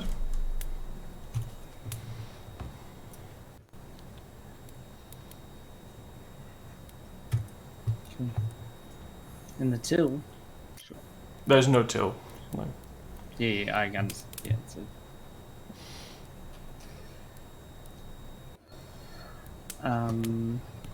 And is not... Ingwe's really stressed about the incoming apocalypse that's coming, so he's going to make believe that he's a barman, but actually try and again rest. So he'll kind of get stuff out for Celeste, but I'm assuming she's just trying to get wasted, so isn't much engaging in. Takes her a while to get wasted. That's true. She's a drinker. She doesn't have a liver anymore. Yeah, but eventually Baal's like, you all seem pretty dire, but if you want to have a sit down together, we can have a chat about this job if you want. On the way into the tavern, so Tam's obviously spotlessly clean again, and he's gonna put his hand on John's shoulder. Jhon, do you want me to tidy up a bit, mate? Sort of looks down at the mud on his hands and has a look of memory on him for a moment. Yeah. Okay, mate. Please. Okay. So me and Jhon are now spotless again. Yeah, I sort of pat Jhon on the shoulder and let's go, mate. Thanks for your help. Yeah. I'm gonna sit down with Baal. Come sit up at the bar. What can I get you? I'm the barman tonight. Baal, tell us about this job now that we're all here. Right. I'll ask for an ale then, Mr. Barman. He's gonna give me something wrong, isn't he?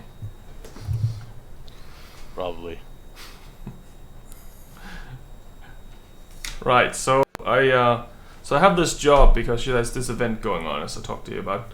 So a few individuals from the Golden Gauntlet is getting knighted, and it's a big event, like a lot of royals, a lot of nobles, all that fancy stuff. So a few of these individuals are looking for escorts to protect them and keep them out of trouble. And I found a good deal. So if you are interested, this one will pay you 200 gold each. And 200 gold to me, of course. But it's not coming out of your cut. It's coming out of the general cut. This is up north, right? From memory. Yeah, so this will be in King's Helm in the capital. Do you know when it's taking place? When our services are required? Oh, there's a little bit of time from now on. I would say there's probably another 4 days or so. It'll be in the evening on the 5th day. Evening of the 5th day. So I'd recommend you probably catch a ferry or something, because it's probably faster than traveling by foot. You can go to Helga's Fret, and then you can travel from there. Helga's Fret, catch a ferry.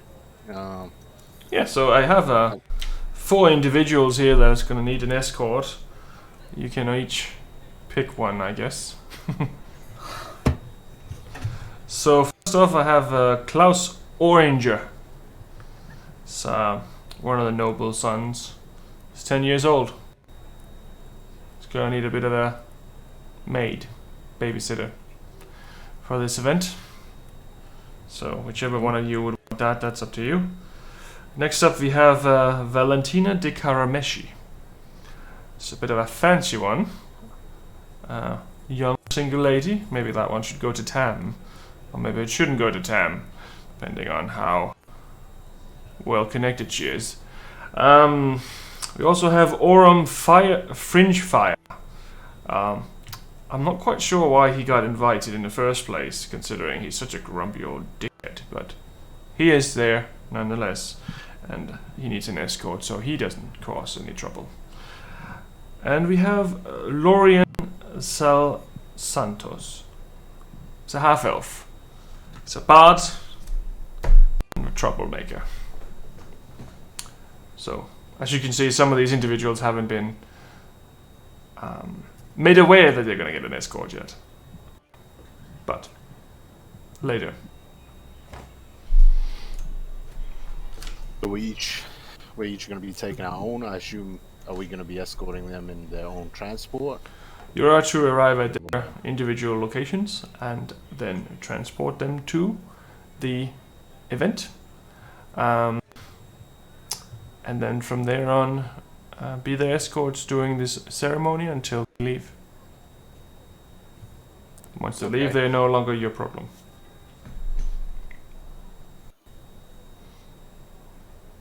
Just make sure they're there, make sure they're not late, make sure they are behaving and no one is causing a problem.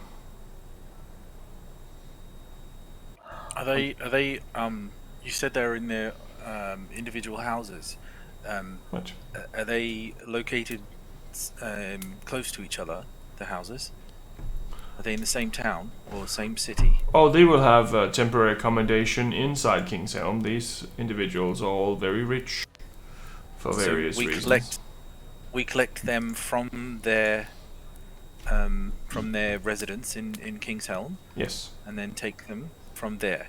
Yes. Then they will be escorted in their own transport towards the event, and then the king's brother Bastian will perform the ceremony, and hopefully everything should be perfectly fine from there. Do we know how long this ferry will take? If we were to go by ferry, do we know how long it would take us to get from here to King's Helm? Well, because of the strength of the water in some areas, I'd say that if you left tonight to get a ferry, you could probably be there by morningfall. But if you travel the other way around, it's probably going to take you maybe, I don't know, a week or two, so you'll be late. Yeah, no. You afraid of the water? I think so. Not at all. I think sooner rather than later, though. Right, well, I wouldn't want to stay in this place any longer anyway, but yeah. Baal, I have some reservations about us being apart. Splitting the party, if you will. Are we going to be close enough to one another to provide assistance if necessary? Oh yes, it's like a ceremony. You will all be in the same room together as soon as you enter. Okay. It will only be a brief moment from traveling from their boat to the ceremony where you will be split up for very minimum time, but you will be in the same room. So if you stay relatively close for eye contact, you should be fine. If you need assistance, just make sure to keep your eyes on your own individual during this as well, just in case something is amiss. Of course, of course. So let me get this straight, just so I can be clear about what the job is. You have a danger, and do you think the danger is from their house to the ceremony, or is there some sort of danger at the ceremony? Well, these individuals are all very rich people, so there's always a danger that someone might try to rob them or kidnap them or all that stuff. There isn't an immediate danger that I know of. The most of the problem in this case is that each of these individuals are known for causing trouble by themselves. From a political standpoint, that's not always the best, you see. Okay. So when you say escort, it's not like the soldiers standing by the horse. It's like someone that goes with them, and they're supposed to be together. Your job is to prevent any embarrassment. So, wait. Okay. So you've said there's this Klaus kid. He's 10. There's 10's young for humans, right? 10. Yes. That's 30 moons. So you want someone to hang with the young child. There's a single lady. So you want someone to entertain the single lady, like potentially to walk together holding their arm and dress nicely and be them. You have an old man. What's the problem with the old man? Like he might fall over and break a hip or something. Oh, he's a notorious complainer. So. He complains about things. So you want someone that's going to listen to his complaints? He gets into a lot of political debates at certain times that aren't necessarily very kosher for the general populace. I'm not touching the old man. Okay. I thought you'd be perfect for him, Jhon. And you have Lorien, who sings songs that are inappropriate? Is that... I think he's a bit of a... He gets around, if you know what I mean. Okay. Can I... Mr. Jhon, I know that you're really interested in making some money. Can we have a private conversation before we accept this job? Absolutely. Of course. Yeah, sure.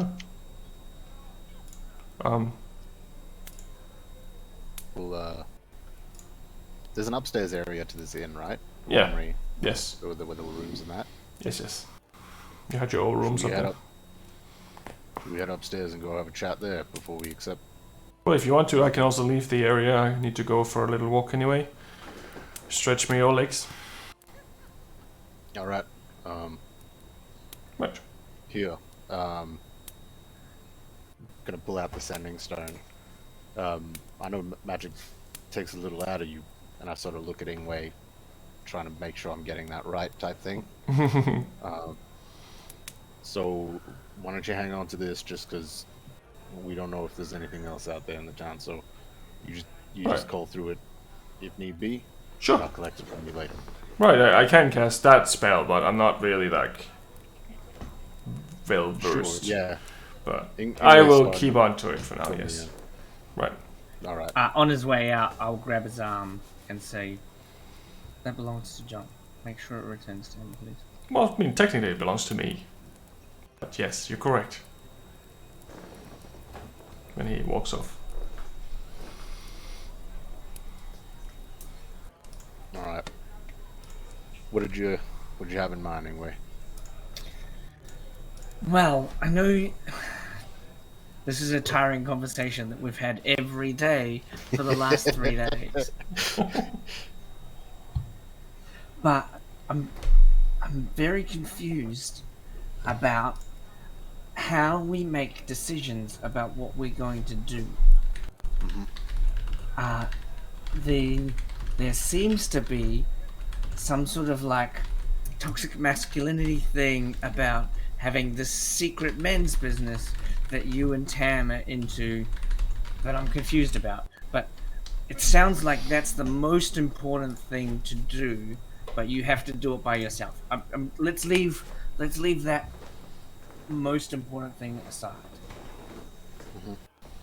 Then we've talked about loyalty, right? And that was why we did the next thing. And then I was like, hey, loyalty is important. And then you're like, no, we have a responsibility because we broke something, and so we need to go and fix it. And that's why we came to the well. Now, the thing we've been offered to do now is to get some money. Yeah. Why are we looking for money?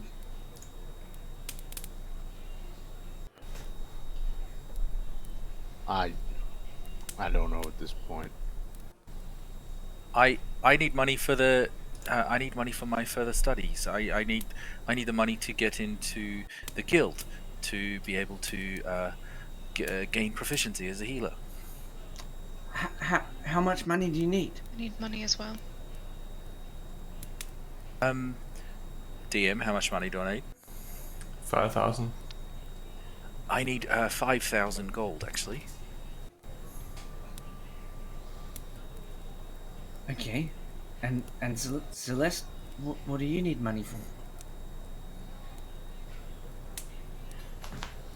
I need money to find my way back home. She wants to go back, Tam. And I don't know how much money it will take, but money is what opens doors and money is what gets you information. So I don't know how much money it will take. I have a starting amount. But other than that, I don't know how much I'll need after that. And I don't know where that rope will take me. And Mr. Jhon, what do you need money for?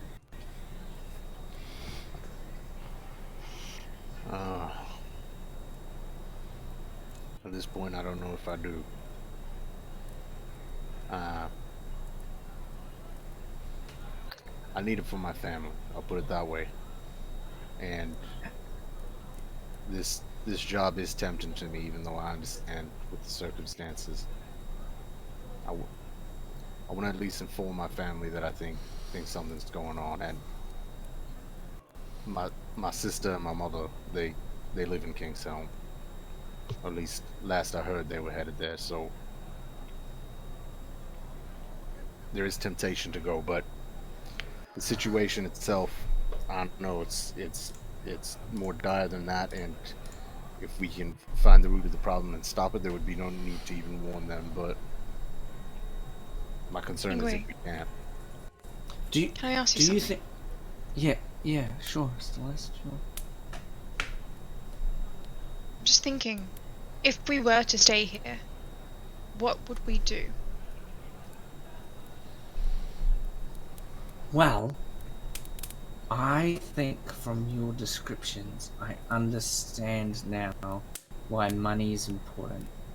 Because for you, money is linked to achieving the important values.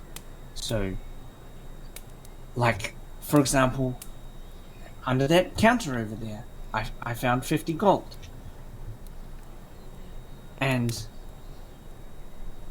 I mean, money's not important to me, but I understand that you're saying, like, going home is really important to me.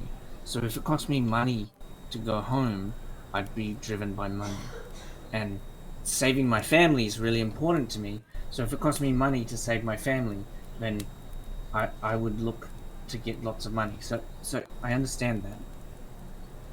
I think that I don't know why you've asked the question. Why should we stay here? I don't think we should stay here. I think we should run away and figure out what's going on. But if money is the thing that's going to help us run away and figure out what's going on, then now I understand. So, is this the best way to earn money? We could potentially, for lack of a better term, kill two birds with one stone. In saying that, in the capital, there is often information. There are libraries, there are scholars, there are universities, and there are people who understand far more about the world than we do. And so, if we are to be paid for taking these people to King's Helm, we might also have the opportunity to find answers while we are there.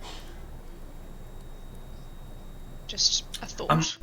We could potentially still do both. Yep. I think you've convinced me. So, looking at these people, I think that you are the bossiest, Celeste, so you should take the noble son. I think that I will not be looking after a child. There is no way. You will drag me over hot coals before I look after a 10-year-old human child? No. Okay, who do you want to take? I'll take the troublemaker. Oh, so we're being the people that makes sense. So the grumpy old man is I mean, you say Jhon. I'm the bossiest, if I'm going to keep anyone in line. I'm gonna have a tough time keeping in line a man who talks a lot of politics. That is. Just whack him over the head, Jhon. We'll sleep the whole ride there. The problem is, once he's there, I feel like he's gonna be yelling and Okay. all that jazz. I like to talk, so I'll be with the talking man. And you be with the boy because you're a good dad. Oh, that leaves the single lady. Tam's not very appropriate for the single lady, but it's the only one left. So, by process of elimination... How unfortunate. And anyone who is proficient in history can also make a history check. If any of you have that. Nope. I do. History. Oh. 19 plus 4 is a 23. You have heard the name Karameshi before. It is... Which one is that? The single lady. Karameshi is the Valentina di Karameshi. Yep. Her family is the oldest known family that can be traced back to the first era. What era are we in now? The third. So And they all run for how many years? 3,000. Her family was known to be... So when the second era, when the second era started, it was started because each of the races were fighting each other, and the gods were pretty much taking part of it a little bit too much, so they were pretty much wiping each other out. They realized there was a bad idea, so they just raised massive mountains around different civilizations and kind of blocked them up from each other. That's what their response to, okay, time out, let's just figure out what's be happening here. So for another 3,000 years in the second era, everyone was fine. The humans didn't remember about the elves anymore. The elves didn't know about blah blah. Some of the elves obviously did because they lived for a very long time, some of them. But generally, they were cut off from each other. They were cut off from each other until the one bloodline of the Karameshi opened the gate, known as the God Gate. And the Karameshi family bloodline had the right, the right attunement to this. So once they opened it, all the mountains and all the barriers came back down, and that is what started the third era, where all these different races now suddenly stand face to face with each other again, starting to learn how to live with each other once more. And we're about 1,000 years roughly into the third era at this point. So it started to stabilize or destabilize, depending on how you look at it. So it's a pretty famous family when it comes to that part, but only if you're kind of well versed in history.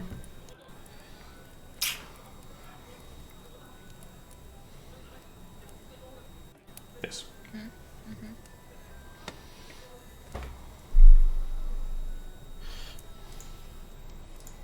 So we're gonna say yes to the job because we've got to get money to achieve the goals that are important to us.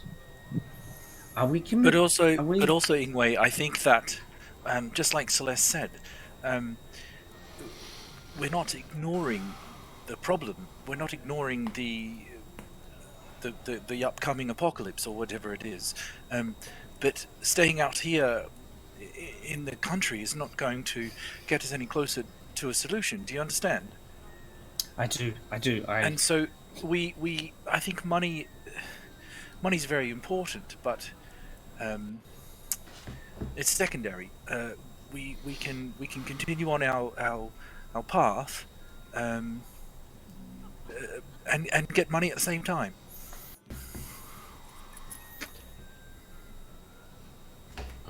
So are we traveling?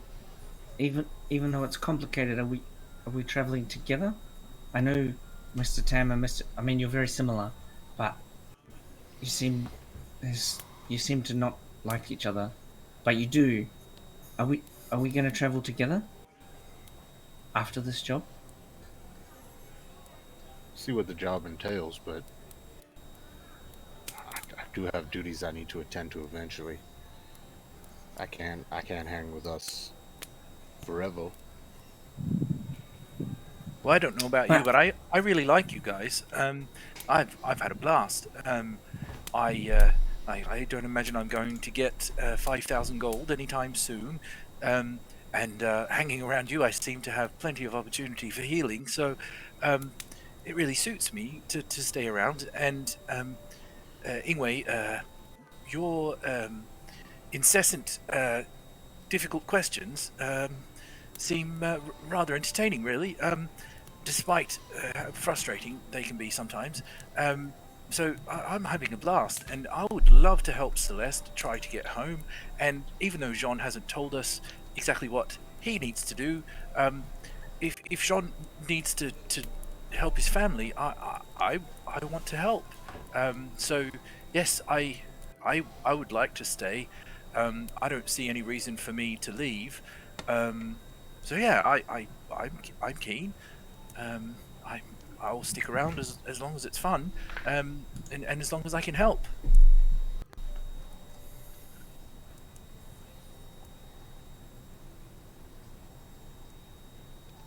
We're we're an odd lot to travel together, but it's been working. I think, on top of everything, outside of the money, my sister may be able to help us with everything else as well. So while we're there, if we have a moment, we can go have a chat and see if she knows anything further about this keystone and what we've gotten ourselves involved with. She's not like me. She's a smart one. Don't underestimate yourself, Jhon. Yes, I don't think you give yourself enough credit, Jhon. Just because you don't know magic doesn't mean you're not smart. My dad, he knows no magic at all, but he's one of the smartest men I've ever met. I think you're a lot like him. Maybe not quite as old. Close, but not quite. I appreciate it. I appreciate everything all of you have done in this time. So we'll be accepting the job. I'll take care of Klaus. We got Tam with Valentina. Do I get Valentina? Tam, I need to talk to you about that. Ah, okay. Is that a no? Well, I could go with Valentina, and Orem can go with the grumpy old, and Tam can go with the grumpy old man. I'll talk to Celeste, and she will agree with me that I should definitely look after Valentina, and we'll go on our way. And Celeste, what do you think? Have you ever heard of the Karameshi family Nope. before? Never. Right. Well, Have you? yes. Okay. Are they very rich? Very rich and very old. Old? The Okay. Karameshi family are the oldest family. Oh, really? The oldest family. But Valentina, she's not old, is she? No, but I would assume her values would be. And I just Excellent. worry that if you are left alone with her in a carriage, you Yes. might not live to step out at the other end. Oh, I see. Well, do you think, Well, do if you it's a think problem for Tam, then I'll just do. No, it's no problem. I can assure you that my intentions are completely wholesome. And why is it that you want to go with her so badly? Well, apparently she's very attractive. Yes, so that's not at all wholesome intentions. No, but just I just thought that I could provide. Look at her. Yes, and she could look at me as well, and we could look at each other in a completely wholesome kind of way. I just worry for you, Tam. Oh, don't worry about me. I'm completely fine. I mean, look, I am happy to look after whoever. So, if you think that it's better off that I look after the troublemaking bard, or the grumpy old man, or let's swap. the 10-year-old boy, I don't mind at all. What if we flip a coin? Okay, And that way, fair is fair. fair is fair. So, Hang on, who do you think you should look after? Well, I just feel like if I know more about her family and her values, and I Yes. have, well, we won't get into that, but we may have What some part? things. Sorry. Do you want to look at her too? No. I don't mean that. I see your game. It's competition. Okay, well, let's flip a coin. Trust me, Tam, there is no competition between you and I. If I were.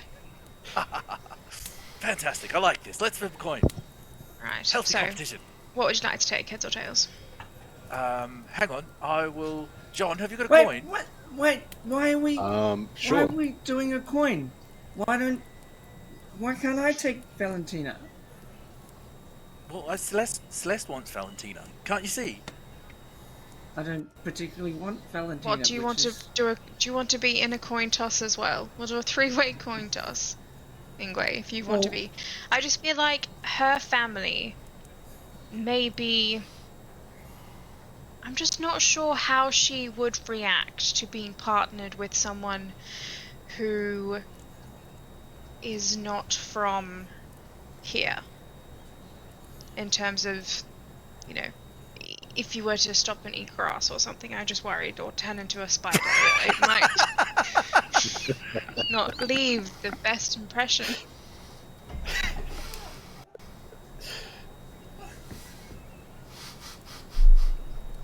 And as much as that is the reasons that we love having you around, I just feel that someone of her standing may not appreciate that.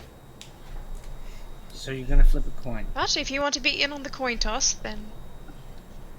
Well, from all your talk, I kind of think that Jhon should be with the Valentina lady because he's doesn't seem interested. Not for what these two are talking about. I'm not interested in her. I just mean that we have values that line up more so. And that conversation that I carry may... Look, if it's that much of an issue, just forget I said anything, alright? Tam can take her. It's not... No, I want to flip a coin. Come on. I think there's a lot of disagreement around this. How about I'll take Valentina? Fine. Because I have the least vested interest. And I'll look after her. Just don't pick your nose in front of her or fart or anything, just... I have no vested do that interest. in front of you all anyways. I'll step outside the tent for those things. Not when you're sleeping, Jhon. How about we just throw bones? I've got this little pouch, right?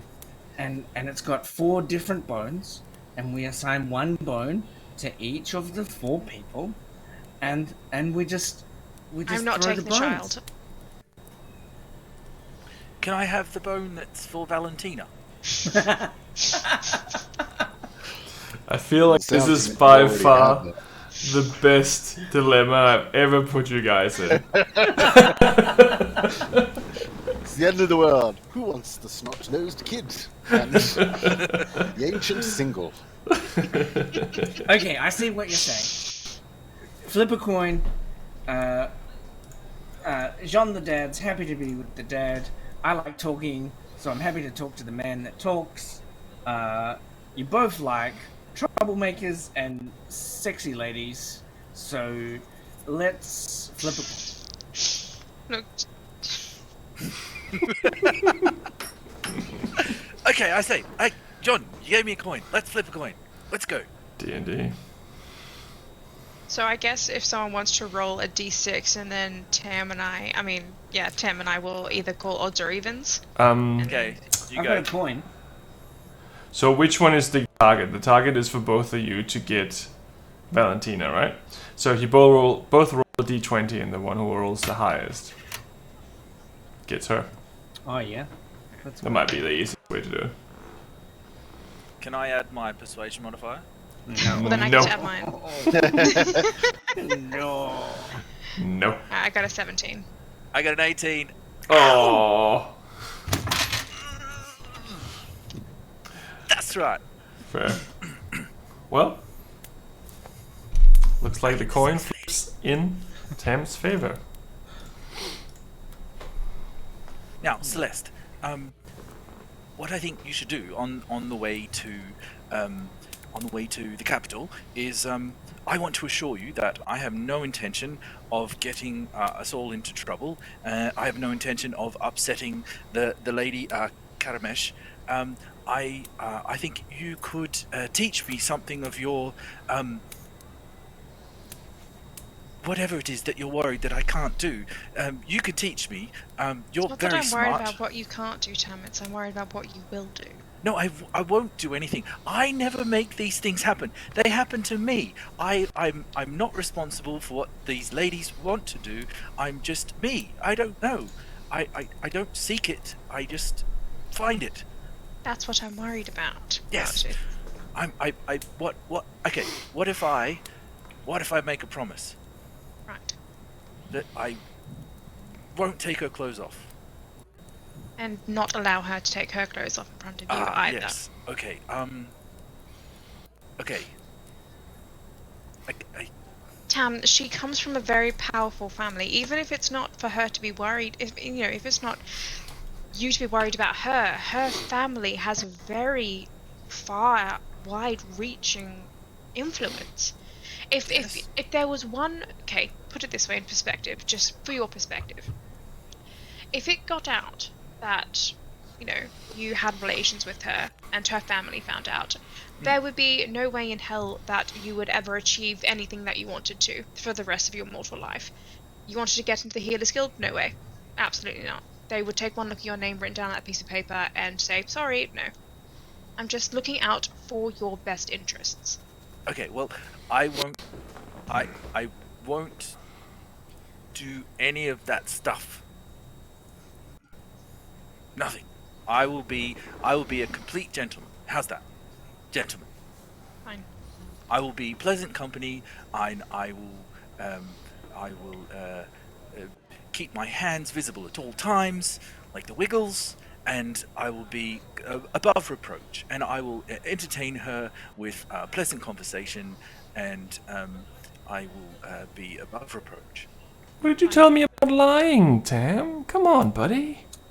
Hey, Sonus, I've got really high deception. Okay, that's okay. Just careful now, buddy. It's fine, buddy. It's fine. Jhon's gonna pop his head out the door and call Baal. Hey. Baal! I think Right. we've come to an agreement. He stumbles Step back in. I got a few words for you. Right. So, what did you work out? We're gonna do it. We've each decided on who's gonna take who. Right. We're gonna go ahead with it. Orem, the old man, that's gonna be taken by Ingue. Right. Okay. Lorena is gonna be taken. Lorian, that one. Like the guy, bard, yeah. the male Yeah. bard, yes. Celeste's got that one there. Tam's got Klaus, and I've got Valentina. Right. No problem. I'll let them all know. Cool. Hang on, Jhon, wait, Jhon. Took me a second to realise. Jhon, wait. No, we decided, Jhon. The decisions we came to, yep, that's the decision we came to. No, Jhon, that was not the decision that we came to. Oh, I'm sorry. I already That's written how it we down, think. buddy. Oh my goodness. Well, see, now, Celeste, you didn't make him make the same promises as you made me make. So that means our deal's off. I make no promises. Because I'm not looking after her. If she sees me and something happens, it's completely Jhon's fault, okay? Do you need another 5 minutes or something? No, it's fine. I just think that Tam gives himself far too much credit. Right. What? Right. Wait, who's looking after Klaus? That would be Tam. That Tam. Apparently that's me. Apparently. I can't keep my hands to myself. I'm so I keep my confused. hands to myself. They put their hands on me. It's not my fault.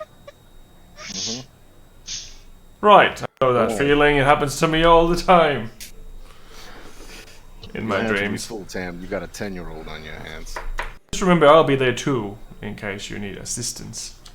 Right. Well, if that's the case, I would recommend that you travel to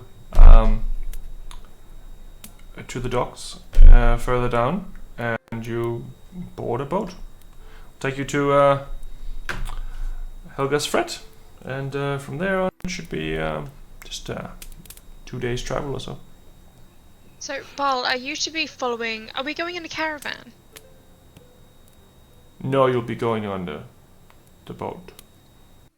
No, but as we travel towards Kingshelm, will we be travelling in a caravan all together? Oh, I won't. I will be very busy, so I'll have to go again soon. Yes, but all of us, like, we will all be travelling from Helga's Fret to Kingshelm together as a group. Right. Yes, that's correct. That was probably the smartest. I mean, it's still dangerous somewhere. There's robbers everywhere. Never know what might I believe happen. the individuals we're escorting are already in Kingshelm, is that correct? They will be at that certain time. Yes. Yeah. I believe we're just escorting them to the event, Celeste. escorting them to the event and then escorting them around during the event. Yeah. Your So job we- ends when the event ends. Wait, so are we bringing them from Helga's Fret to Kingstown? No. No, they're No, already no. in. They already have their own abode in temporary housing in Kingshelm, so when you arrive, you just need to escort them from that address in Kingshelm to the other address in Kingshelm and I during thought we the were event. taking them from... Okay. We're just the chaperone to the event. No, I would. Right, I was if- thinking Tam was yeah. going to be on the road with this chick by himself for 2 weeks.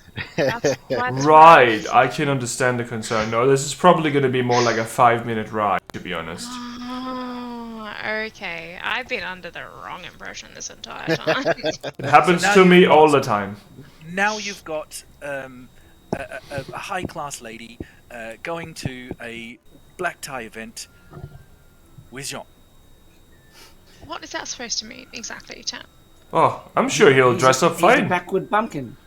Oh, that's a very good point, actually. I probably need to get you all some outfits. Oh, crap. Don't worry, I've got that. It's alright, Tam just give now us the looks money like and Tam, we'll buy but it out. like Buy it out. James Bond, like when he's going to play dice at the casino. Right. It needs a little work, but okay. I'll see what I can do. I'll see what I can do. I have a great tailor, as you probably know from your tent. That's true. Splendid job on that, by the way. It That is. is neat. I'm glad you Very like nice it. I'm glad you like it. I'm glad you like it. I'll see Those what I can do. pockets on the inside, are they interdimensional? I don't know what you're talking about. That's a yes. It's not a no. I don't know what that means. It means you can It's put like a stuff fake- in there that doesn't normally fit in the size, and then it just magically fits. Just don't put any living And things also- in there. It's not exactly existing when you put it in there. It's kind of in this weird interdimensional space between space and time, and so when you put it in there, it's protected Oh. from harm. So if we were to, the tent was to be burst into flames, the things would still, Of be. course. No, of course, yeah. Can I Right. just ask a question regarding these interdimensional pockets? Right. If we were to somehow come across another interdimensional pocket, and we were to put that into this interdimensional pocket, would that be okay? No, Tam. I'll be honest, I don't know. No. I'm sure you can give it a go and find out, but I don't really know. It sounds technical. Have you ever heard of a thing called a black hole? No. No. Please, if you find an interdimensional space, do not put it inside another interdimensional space. Right. Unless Yeah. you want your face. It sounds like she knows what she's talking about. I really don't know. So just don't. She does. It guess. sounds like she does. Okay. Probably I won't. don't. And don't put anything living in there. It won't last very long without air. Okay. No air, no living, no extra dimensional place. Okay. Right.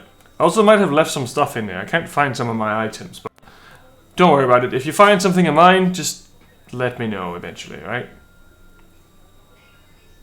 Interesting. Absolutely. Right. We will 100% do that. Trust us. I do. Anyway, it's time for me to go. My ride is here. I will meet you all in Kingshelm at the and he's gone. At the where? Did anyone catch that? At the... The veil? The veil?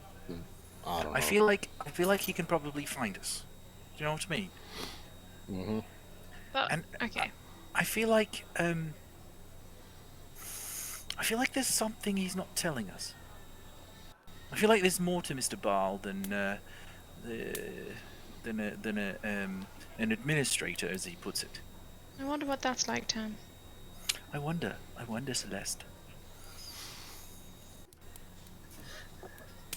Mr. Sick I don't know burn, about brah. I don't know the way to Helga's Fret, by the way. Oh, I let's do. look at the map. I know the way to Helga's Fret from here. You know that you have to go to the docks, not so far away from here, where you board a ferry, and then you can travel to Helga's Fret on the river. Let's go to the docks. Alright. Are we taking the horse and cart? Yeah, to the docks. Yeah. We can't exactly just leave it here to defend for Give itself. me a quick moment to clean that up. Oh. I'm gonna go try my best to clean up the cart. Spend about 10 minutes doing so. Right. No problem. Before, yeah. Yep. You seem Alright. like it's okay. It's about as good as she's gonna get. I don't think I'll sit in the back this time. Understandable. So like these like wet patches, like kind of Gore. like water stains with like water and blood, just like in the wood. And just... Fair. Well, I'm guessing that you're all aboard your vessel and you depart towards the so-called docks, where you Oh, can wait, catch we're gonna sell the cart though. I think there's anywhere to sell it before. Not here. No, Ferry. it's I'll And be no one's in this on the town ferry anymore. with the cart. potentially. Okay. If it's Yeah, big sure. enough. Yeah, It's like one of those car barges. Those things that, yeah. That's what I'm Well, thinking. I imagine that it would be if it It's was not like a like a city cat. trade barge, you know? Hmm. Because you'd have farmers filling up their wagons full of whatever produce it is and then taking it up to the city or to Sure. Helg's Fret. Right. Well, you take off, and it takes about 2 hours of travel.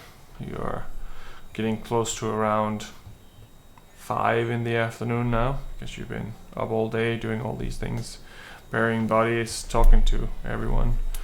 So it's getting a little darker.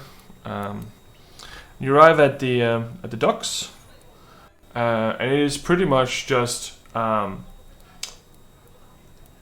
It looks like just flat pieces of timber that's been put together into kind of like a what do you call it, like a makeshift boat, but they're fairly big and they do fit carts. And there is a man there with one of these ready, and he is just watching you as you approach. Hello, everyone. Fancy a bit of a sailing trip? Yes, we're on our way to Helg's Fret. My family's from up that way, and we're going to pick up a load of barley from my father's farm to take to King's Helm. We're in a bit of a hurry, so I wonder if we could load our wagon on and we could head on our way. Right. Make a deception check. Deception roll. 18. Sure, we can make that happen. So it'll be 1 gold for the lot of you. So 1 gold in total. Okay, done. Right. Flick him gold. He puts the gold into his jacket. He's wearing like a long trench coat, and he has his hair slicked back. Please board the Queen Mary. So we're all. You Get on the can way. drop the card onto that, and you can buy I was it. gonna say it's big enough. Yeah. Yeah, Sweet. it's big enough. I could probably fit 2 carts, but there's only you guys right now. Well, if you're all ready, we'll be departing now. And then he. Does this guy Push off. look like? Does this guy look like he's a trustworthy ferryman? Make an insight check. Does he look like he knows what he's doing with his ferry? Is he moving like he knows what he's doing? Make an insight check. Natural 20. It looks like he knows what he's doing. He's definitely a sketchy motherfucker. But he definitely knows his trade. Okay, that's cool. He Sketchy's fine. pushes We it are with off the Celeste side. after all. True. He pushes the thing off the side, and you start slowly drifting, and then it picks up speed as you get more current, and he kind of guides it. There isn't much guiding in there because there isn't actually any like steering wheel or anything like that. He's just using his long stick to kind of paddle towards the right side, and then pushes it off these rocks and such. It's going pretty fast, like. And as you You sit there, you take in the surrounding areas, you hear a flash, like as you look up, the sky has opened up. And there it looks to be kind of like a meteor, like kind of with a long tail somewhere outside of the sphere of what you can normally see. But then it has a streak coming down the middle, and you see a giant eye in the sky.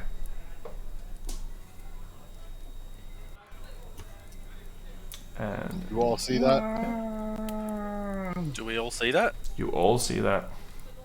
Somewhere very far away, there is now a giant eye in the sky looking down. Great. And that's where we'll leave tonight's episode. Tom. Tom. I don't write this. I just, Yes, you do. I just make it up, you know? Like, we only have 4 hours. What the fuck? Mm-hmm. Giant eye, flash of light, meteor streak of light, So we're going home. giant eye. Very nice. Is that your home? go Is home. Kingtown your home? Helga's Fret is my home. Oh, Helga's friends. Your home. Yeah, Helga's Fret's where my father's farm is. Indeed. Okay. I'm gonna have to re-look at that list of all the places that I've been, because that's like a big old list of them. Yep. Oh yeah, because you've been here for ages. I've been here longer than any of y'all been live. I've been here for 4 days, so It's not wrong. Depends how old Great. you are. You guys Not look very wrong. good for your age. Jhon does not. No. I think that's a matter of taste, I think. Fair enough. Should we find someone we can raid? On the search. Everyone roll a d20. That's pretty bad. I rolled a 9. I got a 6. I rolled. I got a A natural 7. 1.